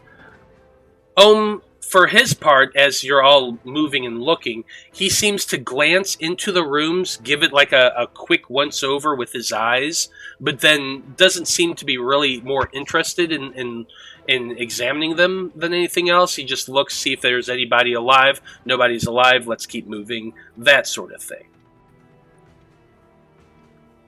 The next floor you come to is another room filled with offices of with very simple and plain decoration. Most of it is like a couple desks, a bookshelf filled with manila envelopes or files.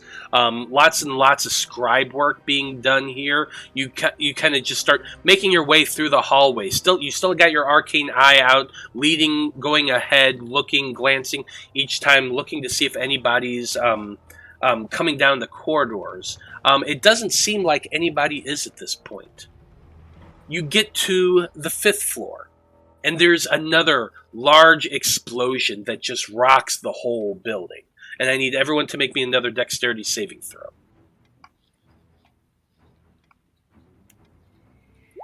Oh boy. Whoops. Do better, do better. I didn't mean to do that. Hey, Constitution. 10! 19. 17. 23.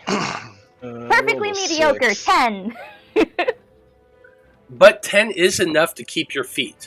You have to grab onto the wall and hold on for dear life. But you do manage to keep your feet as the building subtly rocks and shakes after an explosion. I rolled a 6. Is that not enough?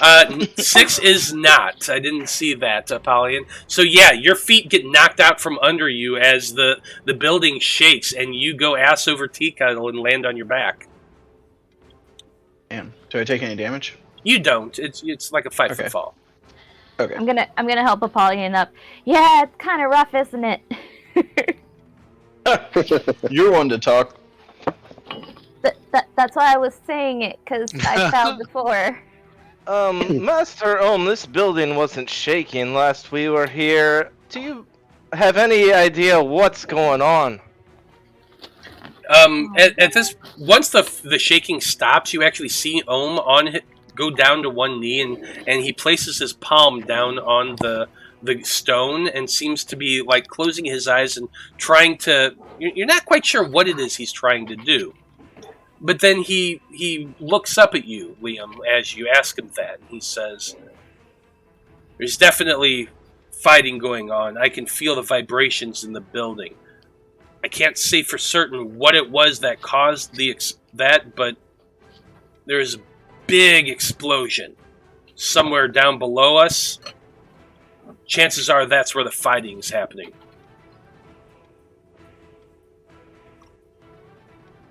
He looks up at everybody and says, "Be on your guard and be prepared. We don't know what we're going to find when we make it down to wherever they are. My main concern right now is God damn it, I just blanked on the word. The storage facility down on the lower levels, underneath the ground here. We have a lot of things stored here in Revancia. And I think I have an idea what they might be after." Gee, I wonder what it could be. Beyond and beyond. What did you say, Veil? The arcane eyes continue, like as we're, talking or going slow. It's gonna try to travel as far ahead as it can. Yeah. 30 feet at a time. Yeah, 30 feet at a time. Your group can walk 60 feet if you're or more if you really want to. So you're kind of having to keep a slow pace to let the thing fly ahead of you. But Yeah, ever so so are often, we still stealthing or no? Are you? I would assume we were going stealthy, and this thing's just taking it ahead. I don't want to be surprised by anything. Yeah, we don't want to walk into an ambush. Okay. Yeah. I've been casting Pass Without a Trace. Yep, absolutely. And as you cast your Pass Without a Trace, Eloise, your staff, it has a bit of a vibration to it, a hum for a moment that you noticed it the first time that you cast the spell, but you were all very busy, so you really didn't pay much mind to it. But now the second time that you recast it after your battle, you're making your way down, you feel that hum again. It's vibrating almost with anticipation. Desi, are you okay? I'm just like stroking my staff. Eventually leads you all to the staircase of the next floor, and you make your way down to the 4th. Here you're finding a very large library. Like the first 3 floors, or the first 4 floors, are nothing but a huge repository of all of the knowledge that the Conclave has archived over the years. So, library, just volumes upon volumes of books on all sorts of shelves. You can see lots more signs of battle at this point. You're coming across a lot more bodies. Both of the individuals you're pretty sure are cultists, with the medallions on around their neck and all. You're seeing a lot more bodies of Conclave members as well, people who were killed in battle. You see a lot of books that have been damaged in the fights. There's actually, you on the 3rd floor, you come across a group of Conclave members who are alive, who are in the middle of putting out a fire with their magic, trying to stop it from growing because 1/4 of the library is actually on fire. When the monks, How big is it? Big enough that there's like 6 of them, and they're battling this using control water spells and trying to prestidigitate it, but it's not going great for them at the moment when you find them. And one of them looks back and yells, "Master Ohm, we're so glad to see you! It's been absolute pandemonium here!" Can I throw a sleet storm in to try to just long enough to dampen the flames? Make an intelligence check. Intelligence. Can I give her the help action to help her?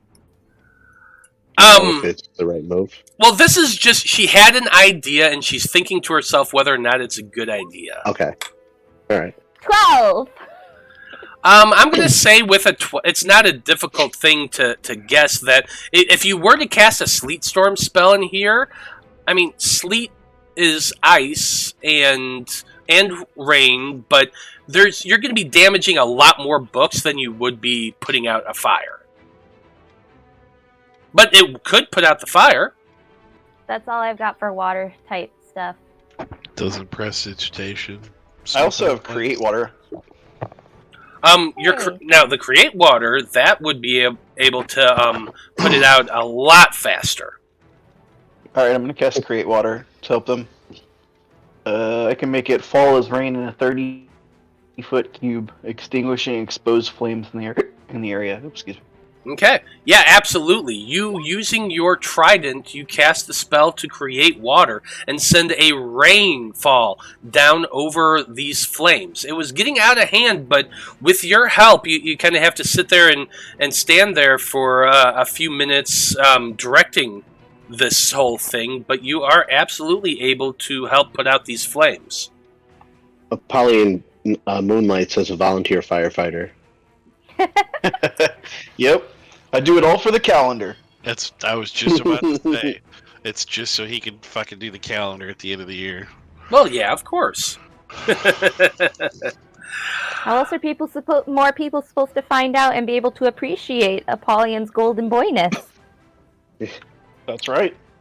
I mean, he's already fire truck red. But with The your dump truck assistance...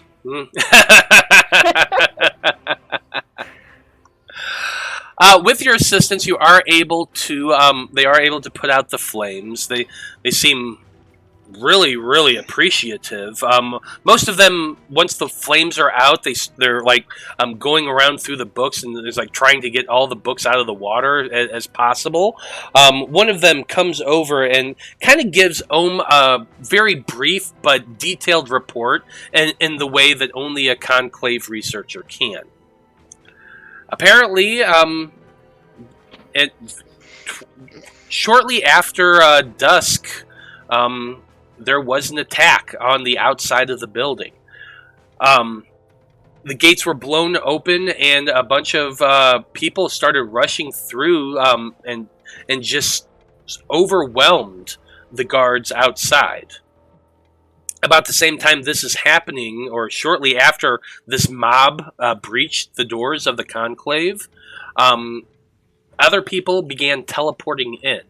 using teleportation circle, the spell teleport itself, because they were just appearing out of nowhere, and things like Dimension Door don't, like the walls of the Conclave, they report, protect against Dimension Door and things like that, but high level teleportation spells, it really can't. So in the middle of this attack, when all of these people were overwhelming the lowest level, people broke into the top, and they were kind of fighting a battle on two fronts. Although the mob outside was not nearly as difficult, once the powerful cultists got into the building, they started making their way down. As far as he knows, the individual that you're speaking to, they kind of tell you that when they had heard the shout for alarm. When they were on the second floor, they went up to the third floor to see what was going on, and that's when they had attacked. They saw quite a bit of people getting past them when they were in the middle of their fight, and unfortunately, over the course of their fight, that's when the fire started, so they've been dealing with that ever since, and isn't sure what's happened since that point, but at the very least, over the last 30 minutes or so, they haven't seen anybody come past them. Now, does anybody have any follow-up questions to what's been reported to Ohm so far? Or if not, what else would you want to do? How are we supposed to stop a group of people who can teleport at will?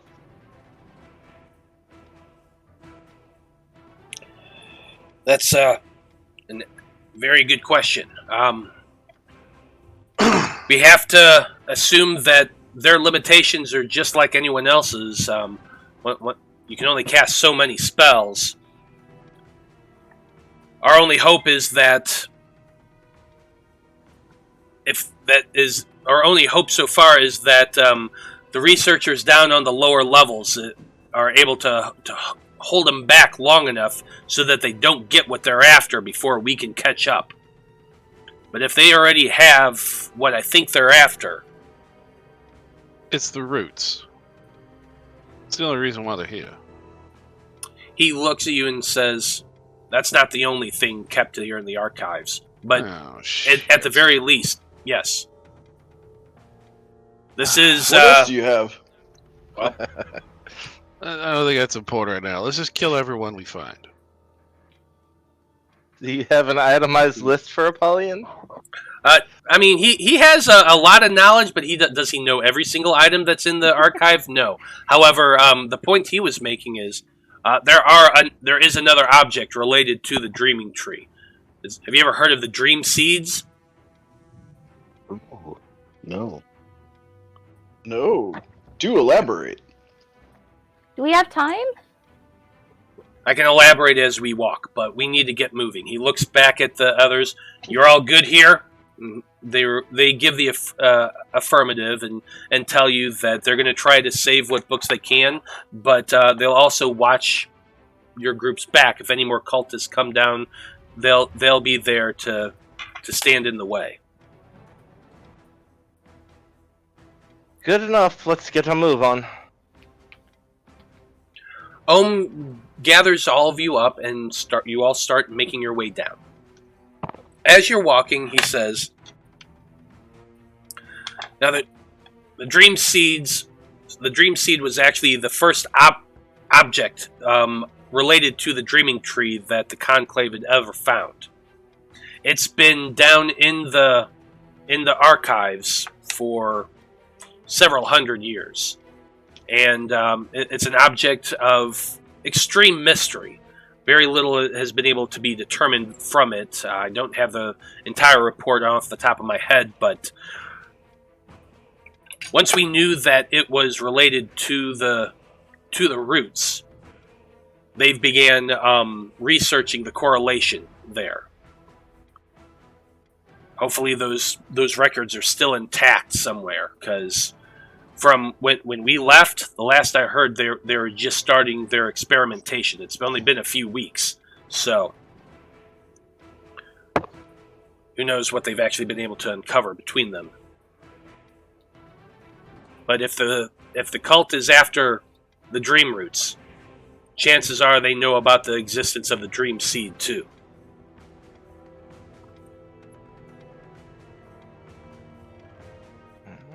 Does anybody have any questions for Ohm as you're all running? You made it to the second floor. You're starting to run through the library at this point. You're not seeing a whole lot of people other than dead bodies and that sort of thing. But you do have a few moments to ask them any follow-up questions before you get to the first floor if you want to. How many roots did we have stored down here? The Conclave has 2 of them. And as far as we know, this cult already has at least one, if not more. According to your own research, they had at least 2, and we're looking for 1 more. Oh boy. No further questions. Anybody else have any questions for Ohm? Not that I could think of. I mean, there's a lot, but I mean, we are kind of on a crunch here. Yeah. These are things that you're saying as you're running. I mean, Blood would just be like, why the hell weren't we ever told about these seeds when we first started bringing things in? Well, first of all, you showed up with the root. We accepted the root. We started studying that, and we've continued to work with you since. These discoveries have been made within, like, the span of months here. Do we know anything else about the cult? I mean, we know a fair bit about the cult at this point. Like, what do you mean specifically? I guess what's going to happen should they succeed in everything they're trying to do today? Well, we know that they are trying to resurrect the dreaming tree and bring the dreamer back to this plane of existence. I assume that whatever they're doing here today to collect these roots, that has, they're using that to fulfill that goal. Now, as far as how they're going to achieve this, I have no idea. Like I said, I've been with your group for the last 2 weeks. That's something we're definitely going to be finding out once we deal with this. Yeah. Let's go. As you make your way down to the first floor, you start heading back to the back side of the library, and you can see, as you go down the stairs, a very large group of Conclave members. All kind of have barricaded themselves around another set of stairs. You hear a whoosh, and you see a blast of frost come shooting up along this stairway. Give me 1 second.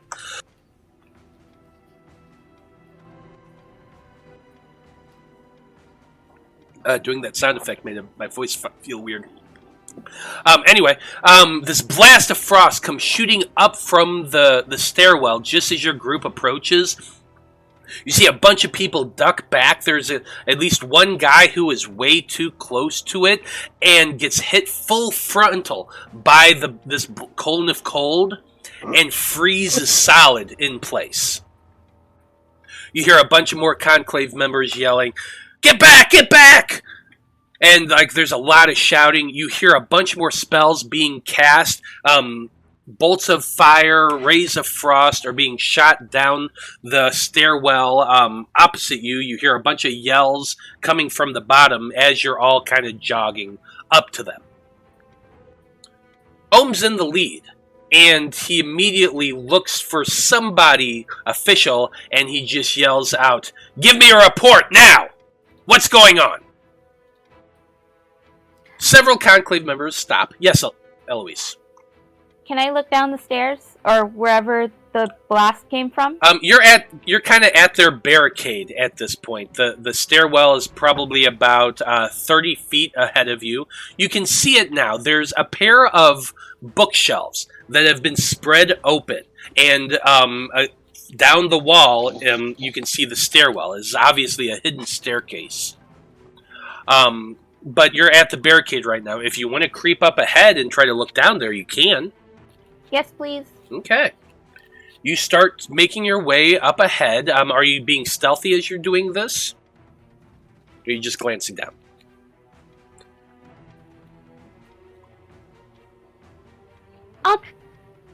I know Blood would want me to be stealthy, so I'm going to try to be stealthy. Okay.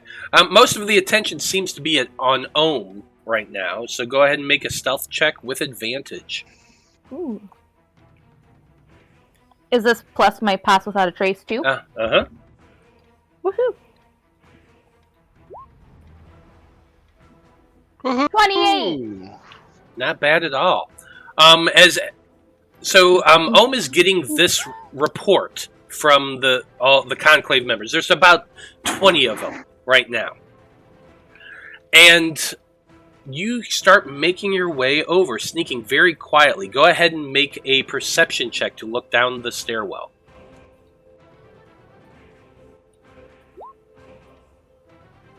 18. You glance down there, and you can see the stairway goes down for about 50 or so feet till it stops on a lower level. There's a little bit of a wall going to the side of it. There is a bunch of scorch marks and freeze marks and electric arc blast all around the walls, the floor, the ceiling, the whole thing. You do see, like, on the corner of the wall there, a head peek out.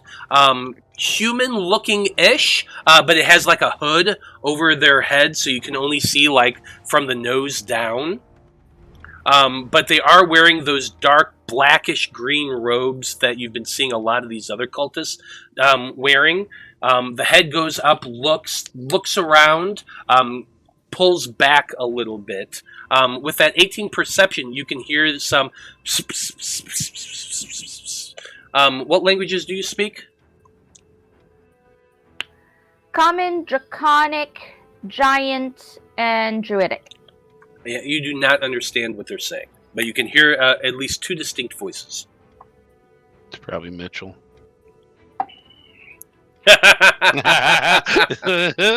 Eloise will cry.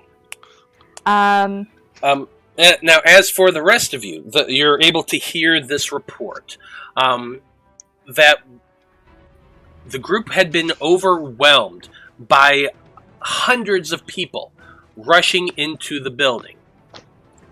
Through the confusion, a group managed to come from the upper levels, get to the hidden doorway that leads down to the lower training area, which is what's the floor below, and has basically set up a fortification down there.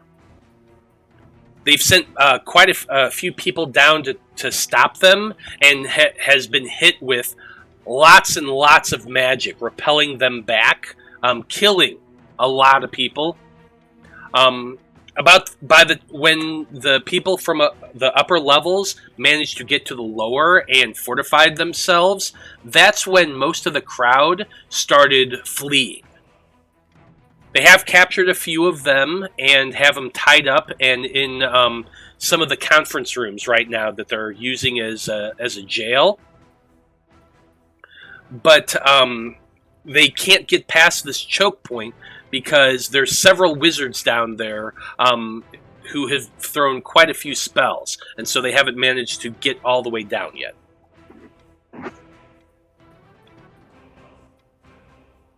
That's kind of the report that you're given about the same time Eloise finishes looking down the stairs. Okay. I'm gonna creep back. I'm gonna say, I have an idea, but is there anyone who that bright light doesn't bother as much? Veil kind of raises his hand, and you look at him with just one eye. He only has one eye. Mm-hmm. I'm only half bothered.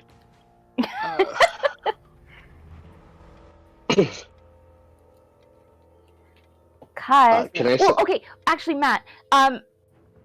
Just before I came back, is this just like one straight staircase that like isn't connected, or like going up and down the floors? Have we kind of been like going down? Like, is there a kind of, can I look down to see down to the floor underneath the one that's beneath us? Yeah, when you look down the stairs, you could see the floor of the next level. Here, let me. Like, do you know what I mean? Like, when stairs switch back, usually, like, and you can look down the railing and you can see all the different floors. Yeah, no, it's not like that. It's not like that. Okay, it's okay. not like a. It's not been It's a just a U. straight. It's been a straight staircase, then a floor, then you have to go all the way across to the other side of the building to go to Gotcha. another set of stairs, like that. Okay, so and then you said that the stairs Good design are choice. around about 50 Extremely inefficient. feet Yes. long. Say that again, Eloise. You said that the stairway, like the stairs, it's like 50 feet down. Yeah, it's about To- 50 feet down to where Is you that can like see. 50 feet in height, or like 50 feet the length of it, Yes, or the 50 slope feet. of it? 50 feet's the slope going down. Okay. Cool. Yeah. So I'm gonna be like, I could maybe throw a sunbeam at them, and that I can like maintain for about a minute. So as long as they don't counterspell it, but like it's gonna be very bright light, so they won't be able to see you coming. But I also don't want to blind you to where you're going. Does that make sense? Is this a good idea? I understand what you're saying. Thank you. See, the smart one understands me. Yay. I'm going to send the arcane eye down. I think it's a good idea for the sunbeam, especially if there's a bunch of enemies down there and you could blast them with it. Yeah. But I'm Well, as going long to as- send the arcane eye down as well. As long as they don't counterspell me, they don't get the chance to counterspell me. They only have they can only counterspell if you're 30 feet away from them Oh, when you're awesome. casting it. 60. And it's 60. Oh, is it 60? It might be 60. 60. It's 60.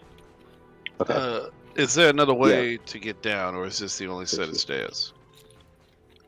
Well, there is another way like it's- down, but it's really complicated to get to. From here, it would probably take us a good 30 minutes to work our way around to it. Are there windows? Oh, no. Could we rappel down the side? Well, remember, you're on the first floor right now. Oh, The going the floor underground, below okay, is yeah. underground, yeah. And you also know that there's literally one set of windows on this building up on the ninth it's very floor. top. Yeah, that's it. Sending the arcane eye down in Okay. there. So, you're sending this arcane eye down, which I'm going to just allow. I'm going to move you to that map, to a different map, so you can kind of see what's going on there. You're going to be the only one who can actually see it.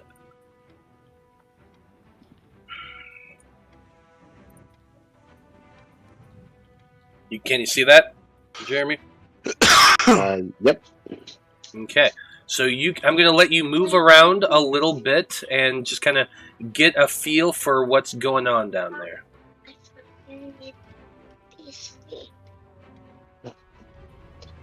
Are you going to bed now? Right. I love you. Love you. Right. Daddy, What? can you show me your owl bear? The owl bear's not in this game. It's in the other game. Oh, I'm not even on mute. I'm sorry. Nope, you're not. You're fine. but we're It's enjoying it. adorable.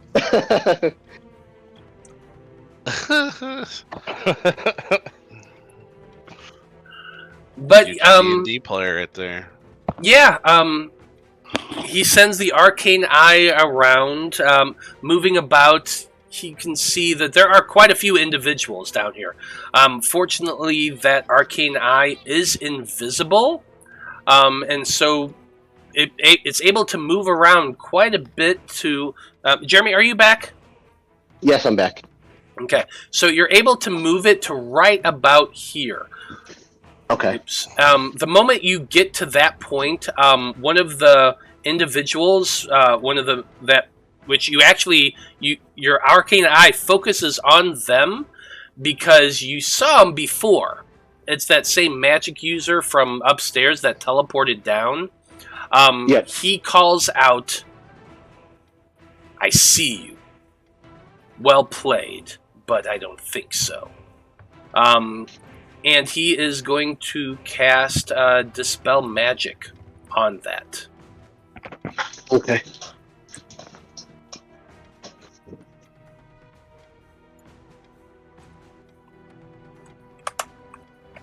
Damn it. I hit the wrong thing. Hold on.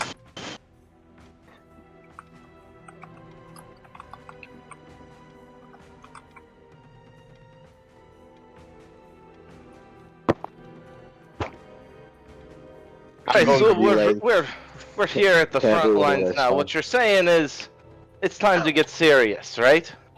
Yeah. So what Veil tells you guys is when the arcane eye went in there, he saw like some massive dude, like bigger than Apollyon. He sees a bunch of looks like cultists, obviously that red wizard, and some other things he's never seen before, but are definitely pretty dangerous looking. Maybe dragon type in appearance. What would be a good way to describe what Vale saw, Matt? Would it be... Yeah, so you did see a very tall, big man, swole, at least 10 feet tall. He's a big freaking dude. You've seen a lot of cultist, individuals in those same dark robes, of various species. You did see that there is someone who is a half dragon. You've seen half dragons before. They're much bigger and bulkier than dragonborn are, and you did recognize that there is one of those down here. He is. Let me see here.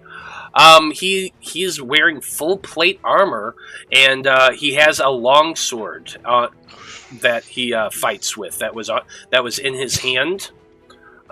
You saw the red wizard there. You would have seen another creature. This one is a dragonborn that you saw, who is wearing robes and has a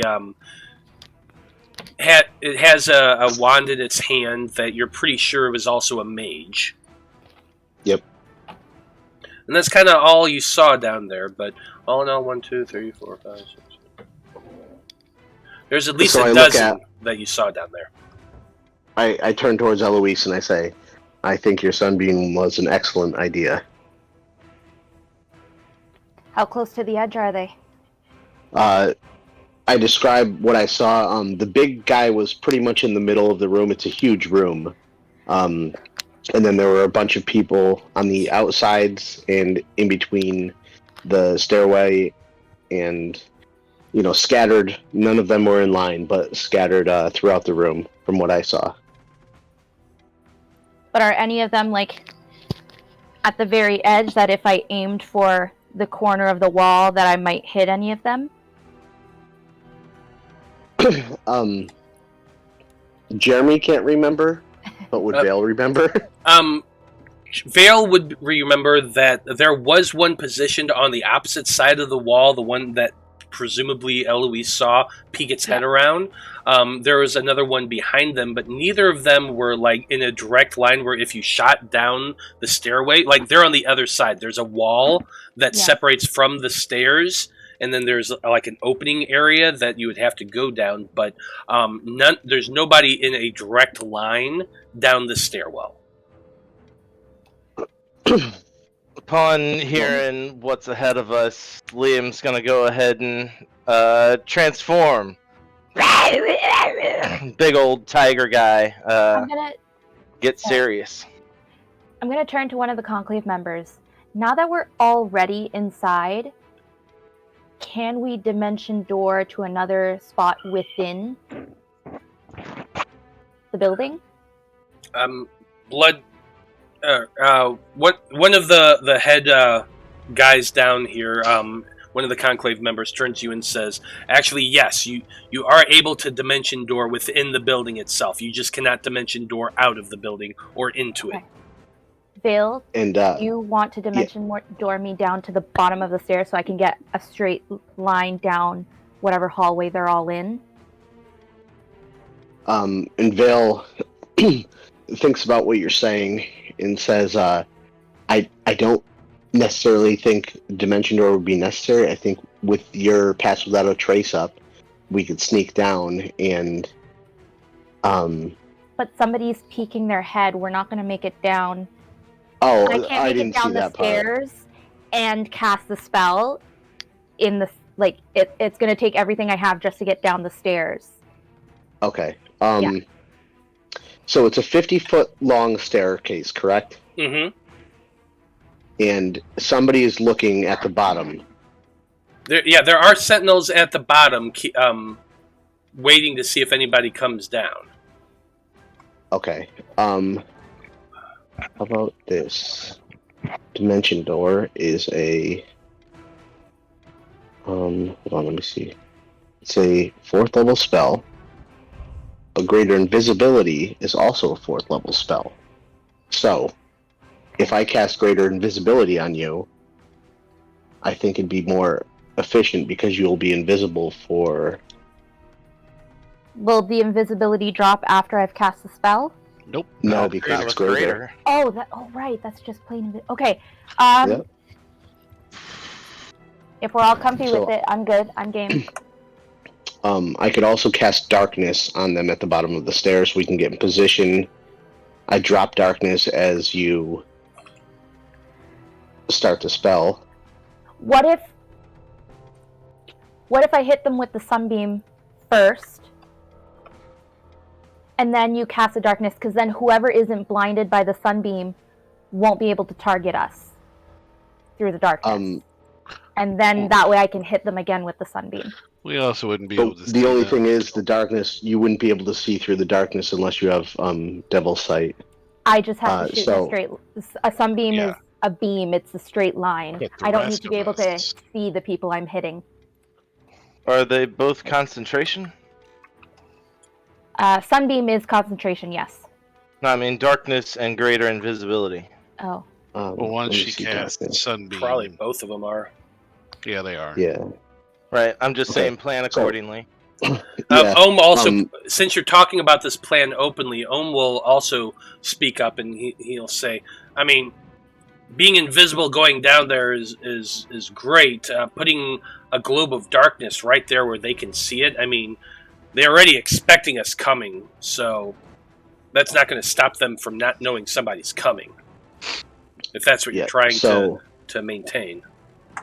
And I'm just gonna I'm gonna say, look around the room at all of us and say, are we ready? Is everybody ready? Does anybody need to do anything? And I'll activate the lightning on my trident and say, "Put them in front of my trident. I'll run them down." and I walk up to Eloise and I put my hand on her arm and I say, this might feel a little weird. And I cast Greater Invisibility. What was the thing that felt weird? You touching her? Yeah. Probably. But If yeah, I'm invisible, I'm gonna hug Veil. Squeezy. Very squeezy. And then as I'm walking by, I'm just gonna give Liam's butt a smack, and then I'm gonna go down the stairs. Liam catches your hand because he can see 10 feet around him invisibility. yeah, that's true. So But then I he just holds your wink. hand and he walks you to the stairs. Like, you might be surprised. He goes, no, it's just me. You're fine. y'all are gearing up here, but what's the plan? Eloise goes down first and unleashes her spell, and then what? Everyone, the rest of you are going to be chasing down after her? Yes.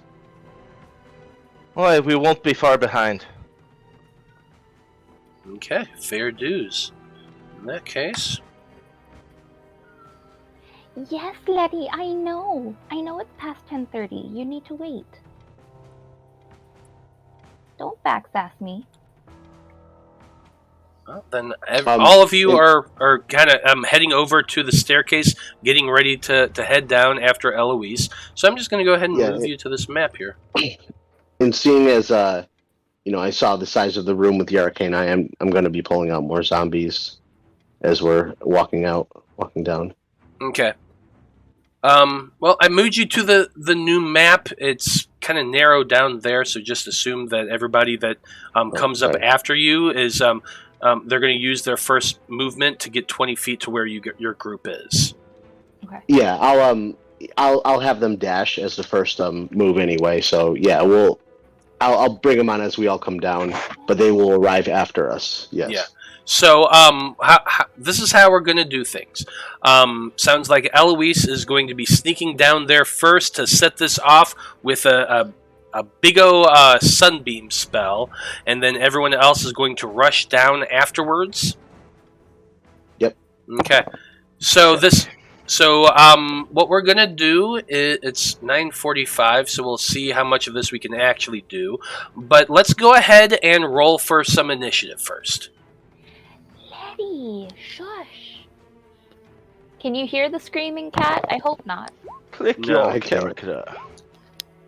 I'm gonna have to pull Jareth on the board so I can click his character and add him to the initiative. Yeah, go ahead. Just put him on top of everybody else. Yeah. Hey, at least my initiative is not 0. It could have been 0. It could have been worse. Yeah, I don't think we're gonna break their 16 nat 20s in this game. No. Maybe Roll20 got the idea and fixed their algorithm. Ain't no damn algorithm. Both got 20s.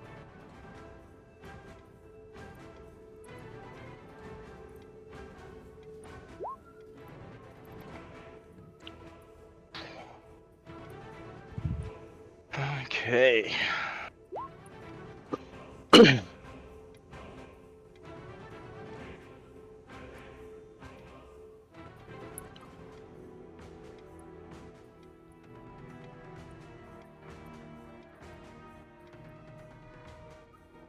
I'm just looking for Ohm. Everyone needs to be at the very back of that staircase. Mm-hmm. So we'll say the bottom of the staircase is 50 feet to there? Yes. Okay.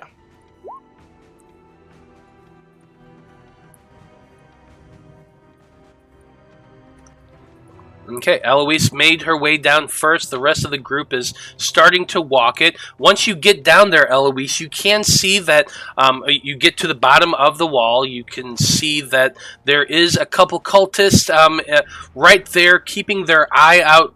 He glances up, or seems like he's getting ready to make another check to see your group. So go ahead and unleash your spell to get this started. Okay. Let me get the thingy, and it's sunlight, so we'll make it a yellow. And is there not like a line? Oh, it only has 5 or 10 foot walls. Yeah, you could actually just use the what's it called, the ruler thing. Oh, okay, cool. To show me where you're shooting it. It is like I'm pretty sure it's like 5 foot wide. Yeah. Okay, but yeah, I'm gonna try to. Hang on, I'm gonna shoot it like that. So I try to. How far of a range is it in total? I'll pop it into the chat. Hold on. Spell. There you go. Okay, it is a 60-foot long line, so Yeah. go ahead and give me a full 60-foot length. I just want to see if maybe you reach anything else. Probably not, but... Okay, hang on. I gotta zoom out because I'm not gonna get 60 feet. Hang on. Okay.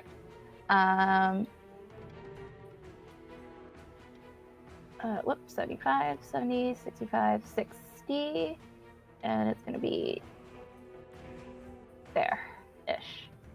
Yeah, there, right there will hit There. all three of those. Yeah. Okay. Wait, real quick. As far as Sunbeam goes, does it stay in that position, or can you move it? I can. It's beam, and then Yep. that's it. Yep. And It's- then my Oh, next okay. turn, I can let out another beam. It's basically Okay, so a it's not druid constant Kamehameha. ray. I got you. I got it. Cool. So it's not Okay. like we can't walk through it or anything because it will be gone by the time we're down there. Yeah, it's Yeah. basically just a beam shot, and then she has to move again and do another beam shot. But it's concentration, so she can keep doing this for up to a minute. Okay, cool. As long as nobody counterspells it. Okay, but they can't see me. They can't so- see you, so nobody has any idea of what happens. You're just Okay. sneak down there super quiet, you line yourself up, you get ready, and you cast your spell, at which point they realize you're there, and they have been expecting you, so this isn't a sneak attack round per se, you're just Nope. getting your first attack to start this off. So, let's see what you do.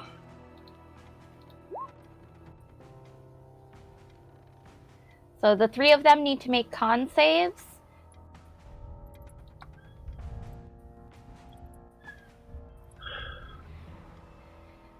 If they make the save, they take half damage. Mm-hmm. If they fail, they take full damage and are blinded. First one did succeed. Yeah. Failure.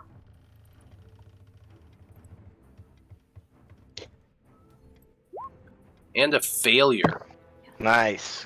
I'm pretty sure you're going to just kill that first one. Yeah, you do with with 27 points of damage. Evil Mage number 1 drops. Cultist drops for sure. A blinding beam of light comes shooting out from just a corner because she's invisible. Strikes the first guy, it annihilates him. Strikes the second one.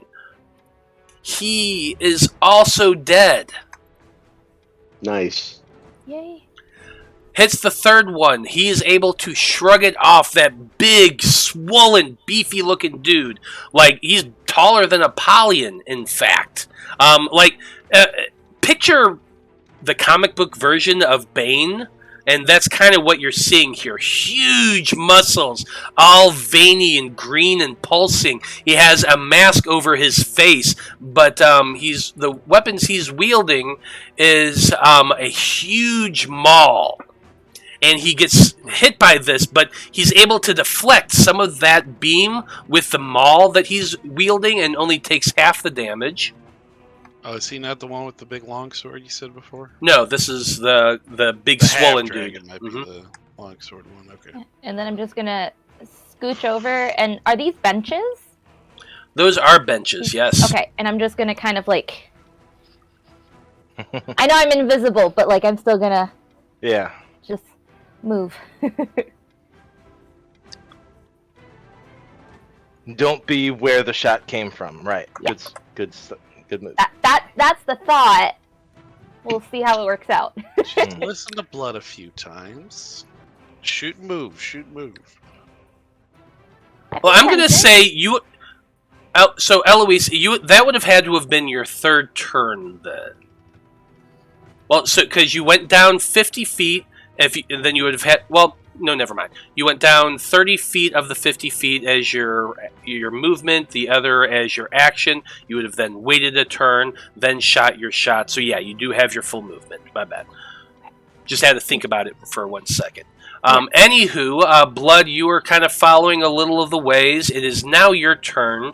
It will take about 30 feet of movement to get down to the lowest level right there. Because you are like a third of the way down the stairs, we're going to say. Yeah, well... Then he's going to kind of get down, and, I mean, he can, like, peek his head around the corner. Just kind of getting. I mean, I guess he'd be kind of right there. Just so I mean, he's looking around the corner to see, and he'll see Johnny Fuckface there. And he'll just go sharpshooter on all three for Johnny Fuckface. 3 shots towards Johnny Fuckface. It's 26. Yep, that's going to hit. 15. 15 is not. And No, 15 19. will. A 15 will. Oh, That's exactly right, the so all AC. 3 will. Okay. Here's the sneak. Oops, no, I want to keep that one on. I'll ignore that one's only 10. It didn't turn off the sneak there. And then this one will have that extra D8 for the Dread Ambusher. Come on, I clicked you. There you go. Why did I do all fucking 3 of them again? Good God, I turned them off. So that's gonna be 10 and 3, so 13 on the top shit for the bottom one. 3 shots go out, striking this guy in the chest. 1, 2, 3. He goes tumbling back over the bench and falls down to the ground dead. Fuck you. Nice. That was a big dude? No, yeah. It No. was Johnny Fuckface. No, it's Johnny Fuckface. I This can't- one right here. I The can't see closest it. Yeah, I can't see Yeah, it. we can't yeah. see. The closest one to Eloise is the one. And so Oh. then he's got he's can do feline agility, so he's gonna kind of back up, maybe 10 feet back up, and just tuck into the wall. Jareth's up next. Alright, Jareth is gonna kinda he doesn't want to go out there and be vulnerable, but he is gonna be maybe like right here to keep his eyes on Eloise. Okay. Well, he can't see her anyway, never mind. But he's gonna he's gonna stay down there. Well, it's your turn next, Vale. Alright, Vale's gonna come down and peer around the corner. He sees 2 dead bodies, and from this position he could see the big guy. With the bonus action, he's going to command the zombies to come down the stairs. They will probably be at the bottom, but I'm not going to pull them out right now. We'll just say they're at the bottom of the stairs for the next round. Well, I don't want to clog up the stairway. You're going to have to clog up the stairway to get Okay. for them. That's the whole thing with all these zombies is Right, you can put as many as you can in there, but like they're not going to be stacked. Okay, so they'll be against just one of the walls. Remember, they can't occupy the same space. Yeah, so they'll be against one of the walls. I can't put anything back here more because I can't see. Because that's a wall. Everything beyond that is up the stairs. Yeah, that's what I'm saying. They're up the stairs. Okay, so if you put any zombie right here where Ohm is, that will allow that you can stack as many as you want right there, and I don't care because that's the top of the staircase. Okay, so I'll put them all. Yeah, I guess. And then, however many you want to go down, that's when you start moving the tokens to where you want them to be. I see what you mean. Okay, so how far were they down the stairs initially?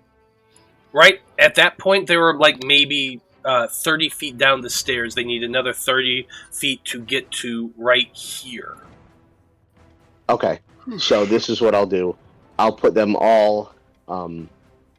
I'll have them all dash. So 30 feet will get them here, and then I have another 10 feet.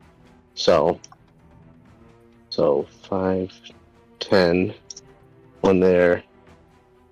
Jeez. 2 there. 5, 10 there. What's that line? Oh, I just put 30 feet, so you know that's where the 30-foot line is. Yep.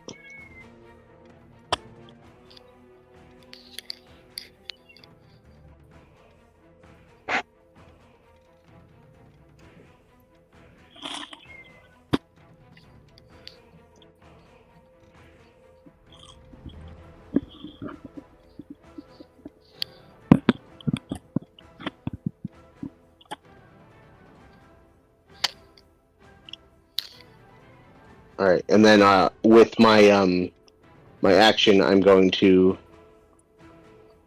cast Sapping Sting on the big guy. It's a DC 19.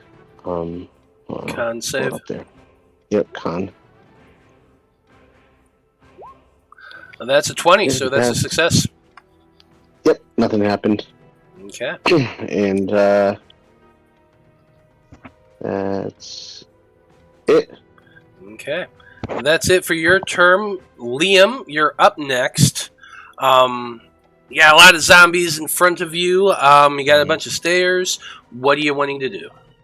How many feet do I need to get to the bottom down here? Is that 30 for me yeah, as well? that's for everybody. It's 30 feet. Okay. Alright, moving in between all these guys, 30 feet to there. Then, let's see, 5, 10, 15, 20 to get over to here, which puts me at 50. Alright, now I can see some stuff. Oh, there's the big guy. Okay. Let's see. And 60 to get to there, but with my new level, I have 70 feet of movement. Jeez. Yeah. 65 and 70. I'm in combat with Dragonface. Alright. I thought I was going to need my bonus action to get there. That works. Alright, so I will start out. Ooh, stop moving. Vicious Glaive. Attack, attack. Oof. Ugly. He saw me coming. Yeah, he definitely saw you coming. You rolled a 12 and a 13. Not great. We'll flip around and throw an unarmed strike at him. 18? Well, an 18 would have hit, except for the fact that at the last minute they cast shield as a reaction to block your strike. Alright. That's all I got for my turn. I do nothing. Okay. Next up is good old Master Ohm. He's got a shit ton of zombies on him. Let's see, he has tons and tons of movement. He's going to move 5. That's 30 right there.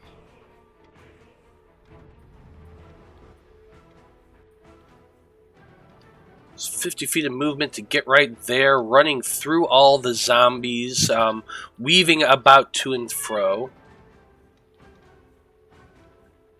He clearly has just as much movement as Liam does, as he just takes a gander, looks around, assesses the situation, and starts heading directly towards the big guy.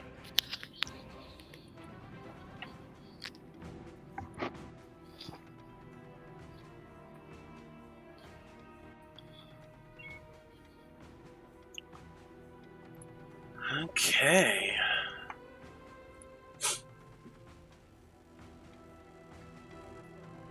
Yeah, he's going to go ahead and attack twice.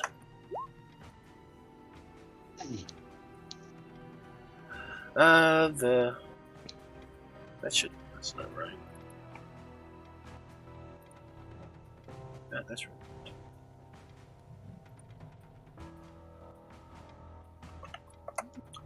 No, it's wrong. Why is it wrong? I don't know. Anyway, both hit. The 17 just hits. 13 and 14. Isn't he a halfling?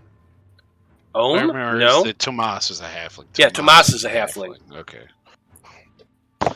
He's short, but he's. I was he's just human. picturing little fists punching a fucking. I mean, just a he is brick still wall of a human. he is still technically a medium creature. He looks humanoid, but he is on the shorter side. But he's not a halfling. No. That was the first 2 strikes. He's going to flurry of blows. Both of those are going to hit.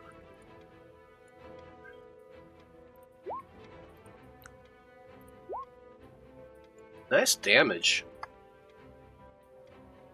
Yeah, that's excellent.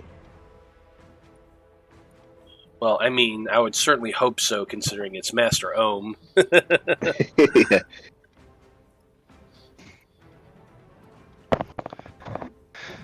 And here come the hits. And the hits keep on coming. Yeah, he just goes apeshit, wailing on this guy, hitting him multiple times. From that point, he is going to go ahead and use his ability to knock him on his ass. So I'm going to need him to make a dexterity saving throw, the Knight Aberrant. That is a failure. With that last kick, he sweeps the guy's legs out from under him. The huge man just comes tumbling back into the sand, lands in the training area with a thud that makes everyone kind of bounce a little bit from the impact. And that dude is now prone. Just kind of chuckles and says, You all really need to learn how to fall better. That was terrible. You fall all wrong. Talking smack right out the gate. I don't think it's smack talking. I think he's genuinely trying to instruct them. I think he's just that kind of guy. Everything's a teaching moment. Trying It's to true. teach him right before he kills him? Come on. It's true. It's true. It's like the life of Brian. Conjugate the verb. As he's doing the graffiti on the Roman walls. So there's a bunch of cultists out there, and they're coming running up towards your group right now. Mostly towards Master Ohm. 5, 10, they don't know who the hell he is. Let's see if they can actually hit him. Oof. No. That still doesn't hit. Wow. It's Master Ohm, dude. Yep. 5, 10, 15, 20, 25 to right there. Nope. 5, 10, 15, 20, 25, 30 to right there.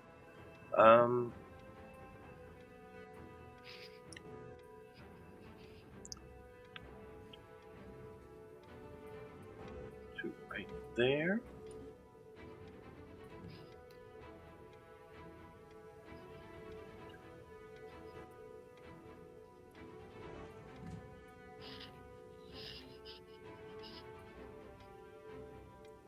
Right there. Okay. A bunch of them have swarmed around Ohm, trying to harry him. You can see a lot of them just massed around this guy. And that's it for his turn. Let's see. How long does the see invisibility last? That's the one thing I don't remember. Greater invisibility? Oh. No, see invisibility. Because that's what he had up when he saw your arcane eye. The Archmage had that. It is 1 hour. Wonderful. That's what I was hoping. He saw you, Eloise. What would be the You're smartest talking about thing to this do? guy over here? Yeah. Would he have? I was behind. I was at the stairs though when I first cast it, so he wouldn't have That's seen true. it with me. So here's that's what I'm saying. He can has see that I'm see invisible. invisible. He has Yeah. see invisibility.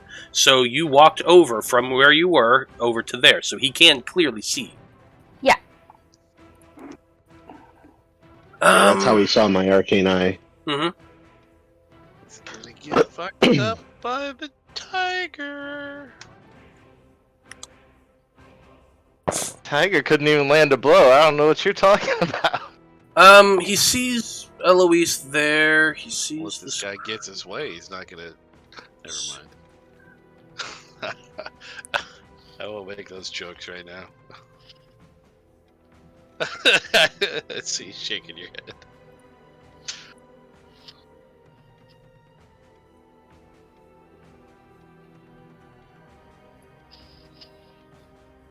Oh shit.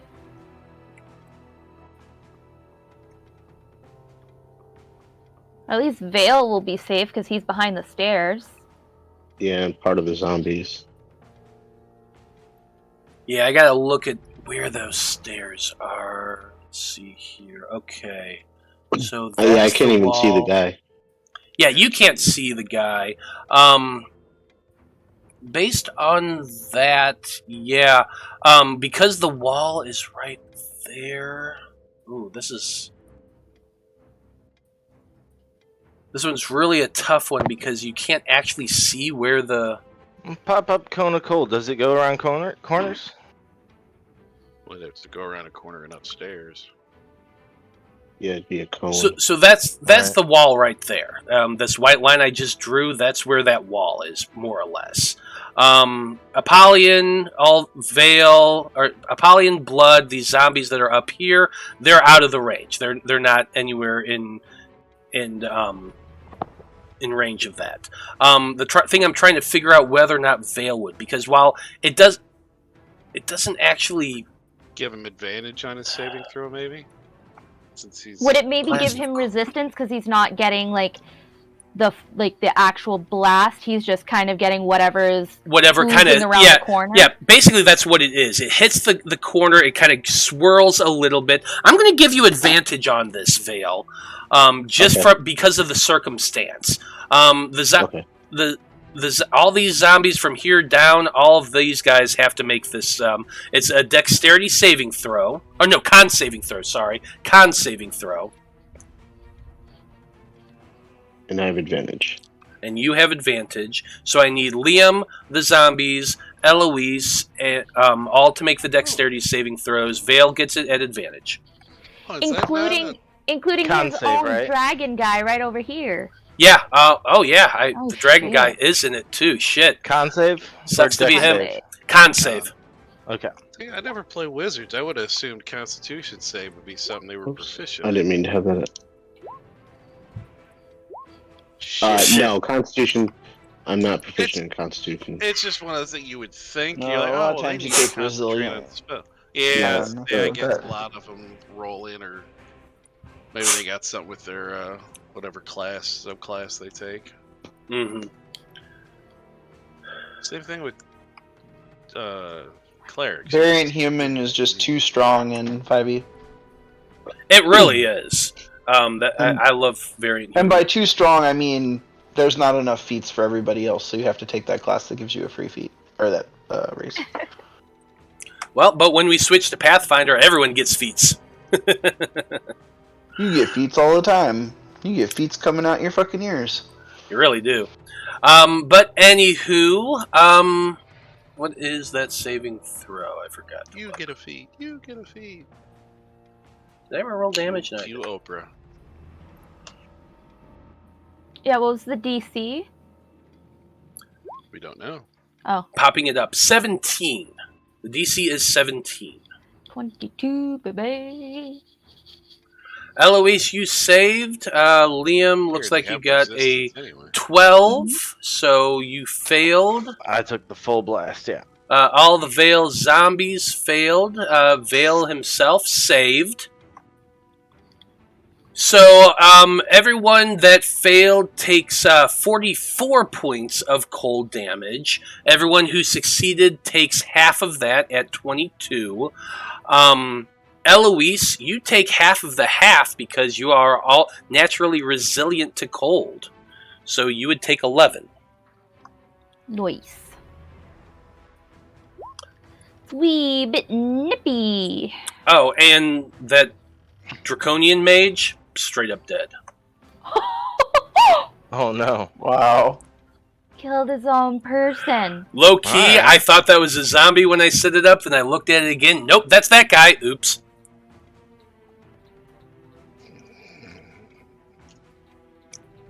That's okay. It's just telling us that this wizard doesn't give a fuck. That he definitely does not. Alright, I have a target. That was 10 feet he moved. He's going to use the remainder of his movement. 5, 10, 15, 20. He is backing up a little bit, and he looks back at the people in the back and yells out, "We're under assault again! Get them!" That's Pussy, his do it turn. yourself. That guy's dead. Apollyon, you're up next. You just saw a lot of ice come shooting down the area down here. So what do you do? Right, I gotta get in the action. He says 30 feet, so I take off into the air. I fly down 30 feet to here. 35, 40 is my move speed. And then I'm gonna use my bonus action to rage. Okay. And as part of my rage, I can move up to 20, up to half my speed, so 20 feet. That is my instinctive pounce feature. Love it. So that'll give me 5, 10, 15, 20, right to here, and I'm going for the big guy. Get the big guy. Thought you'd want the half dragon, get a second chance at. He's dead, finding... right? No, I think thought there was 2 of them. Oh, I don't see it on my map. Oh, this guy way up here. Yeah, I think Here? that guy Oh, I was can't just get like a up there. dragonborn mage. I think it was. Yeah, I think there's a half dragon there somewhere. Correct. I didn't peek around the corner. Alright, well, I'm attacking. Find him. Does a 19 hit? 19 does hit. Yeah, I think it's 17 hits. So. Alright. 14. 25 damage. 25 points of damage. Nice. Change my color. Attack a second time. And that's a crit, baby! Nice. Before I roll damage, I am also going to add a superiority die and attempt a trip maneuver on this guy. He's already on the prone. ground. He's already prone, yeah. Oh, he's already prone? Mhm. Oh, sorry, I must have missed that. Then I'm not going to do that. You didn't rage, right? Or what do you call it? Reckless attack. Yeah, right? I did rage. But you're You not didn't ready. rage, do but you- reckless. You didn't reckless, but you get the advantage because he's prone. Yeah, I didn't need. Yeah. Yeah. Yep. What am I doing right now? You just do the Damage. little Liu Kang leg sweep, so it looks like he's tripping again. Boom! And I also get an additional weapon damage die, which is just another d6. Okay, so all this damage is 12. 25 for the first. 37. 37 points of damage. Tell us, Apollyon, how this looks. God damn it. Nice. Yeah, I swoop down into the Looks room, nice. get a look at things, and of course I go right for the biggest guy. Fly through the air, plunging my trident in him once, twice, and he's already on the ground. He bleeds out underneath the blade of my trident. Let's chop his head off. Absolutely. And with that, he is dead. He's right on the ground, but he is dead. He breathes his last. You hear that gurgle of blood coming into his lungs, and he is no more. And Apollyon roars with rage. As you're doing that, we got the half dragon down here. He is going to go flying. He has wings as well. They spread open and come flying towards you. 5, 10, 15, 20, 25, 30, 45, 40 feet to right there. Couldn't quite get all the way to you.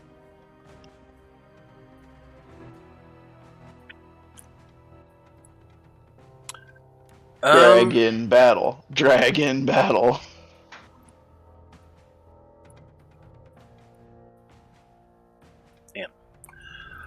Unfortunately, he doesn't have his breath weapon ain't long enough, so he's going to have to shoot a heavy crossbow at you. Wow, and that was a 5, so didn't do shit. 5 does not hit. Nope. That's it for his turn. Eloise, at the bottom of turn order. You're still technically invisible, I think. Yep. But what are you doing? I am going to move over this way and move up. So 1, 2, 3, 4, 5, 6 over here. Heck yes, and I'm gonna let out another sunbeam. This is already a maintained spell, so I don't think he can counterspell it. It's already a spell you're concentrating on. Yeah. Yep. Well, So- what? Yeah. Counterspell only works when it's cast. When it's being cast, yeah. This isn't a recasting. You're just holding No. the spell and redoing it, so he cannot counterspell it. Go ahead and roll your attack. Now the dragon that's flying above, does he get hit too? He was only flying about 5 feet off the ground. He was more Okay. just coming in low, trying to get to Apollyon. So I'm going to say that yes, he can be hit by this. We're going to Eloise caught him in the crossfire. Let's see. That's a con saving Trying. throw.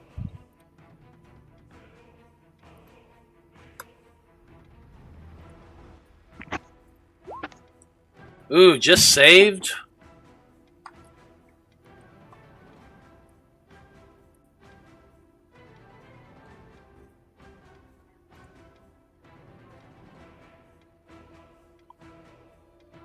This guy has advantage on his saving throw.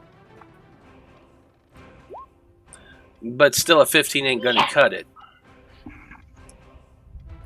So he takes the full 20 of radiant damage and is blinded. Nice. And the half dragon only takes half damage. The mage also has to make a concentration check for seeing Eloise. Not that he can because he's blinded. Well, the see invisibility is a see invisibility spell. Is it Oh, concentration? I don't know. It I is assumed not I thought it concentration. was. Okay. Yeah, it is not No, it concentration. lasts for an hour, I think. It's just Yep. Yeah. Okay. But Duration. he's blinded, so I don't think he can see me anyway. Can't see anybody right now. We'll What put are the that little effects of eye blinding? thing. He has disadvantage on attacks, and everybody has advantage on him. Nice. Yeah, so the blinded condition is exactly that. Can't see and automatically fails any ability check that requires sight. Attack rolls against the creature have advantage, and the creature's attack rolls have disadvantage. And then with my last bit of movement, I'm just gonna step out of the pit. Okay. And with that, we come to the end of turn order. It is 10:22, so we're definitely running late. We're going to end things for now and pick it up next week to complete this battle. But well done. You've survived at least this initial onslaught of these cultists that seem to be bound and determined to hold this area. So we'll see what happens next week. Well, I'm not here next week. oh, that's right. You're not. You're out of town again. But Yeah. still. Just to remember that I'm invisible, I'm putting the little ninja emblem on Eloise. So Sounds hopefully good. we don't forget that she's invisible. When I first saw that, it looked like an Easter egg. Well, thank you to everyone who watched this evening. We very much appreciate you tuning in and hanging out with us. Come back next week to see the conclusion, hopefully, of this battle and what's next in store for our heroes. So once again, yes, Hang on, but Veil took damage from the Cone of Cold, right? that's Does he true. need He a did. concentration check Yeah. on greater invisibility? Oh, that yes, that is true. Forgot sorry, I about just that. just closed my realized that. windows. I'm so sorry. Can you roll for me? Yes, I My con can. is a +5. I gotta go look to see what that damage was. That was a 44. He saved, so he Yes. took 22. 22, yeah. And actually, No, I don't even know if I It was took it off 20. Because it was 41 for anybody who didn't save. No, because No, it was he 40 did it. it was he upped 44. that for Okay. 44. Yeah, so Yeah, it was 'cause- 22. because Oh, okay. all my zombies dropped with 22 hit points. Yeah. So, I actually didn't even take. You have to take that off my character as well because I didn't take my damage. okay, I just can realized do that. that real quick. So he needs to get an If 11. the sheet loads up, anyway. Anyway, I'll do that at after we sign off here. But anyway, once again, well, let's go ahead and roll that con save, just so. Yeah, might as well. +5. Roll that beautiful bean footage. Yep, saved. It's fine. Saved. You're good. Okay. Cool. So then So- I am invisible. Okay. Thank you to everyone who watched this evening once again. Come back next Monday, yada, yada, yada. Once again, on behalf of everyone here, thank you for watching. Have a great evening, and we'll see you next week. Good night. Peace. Later.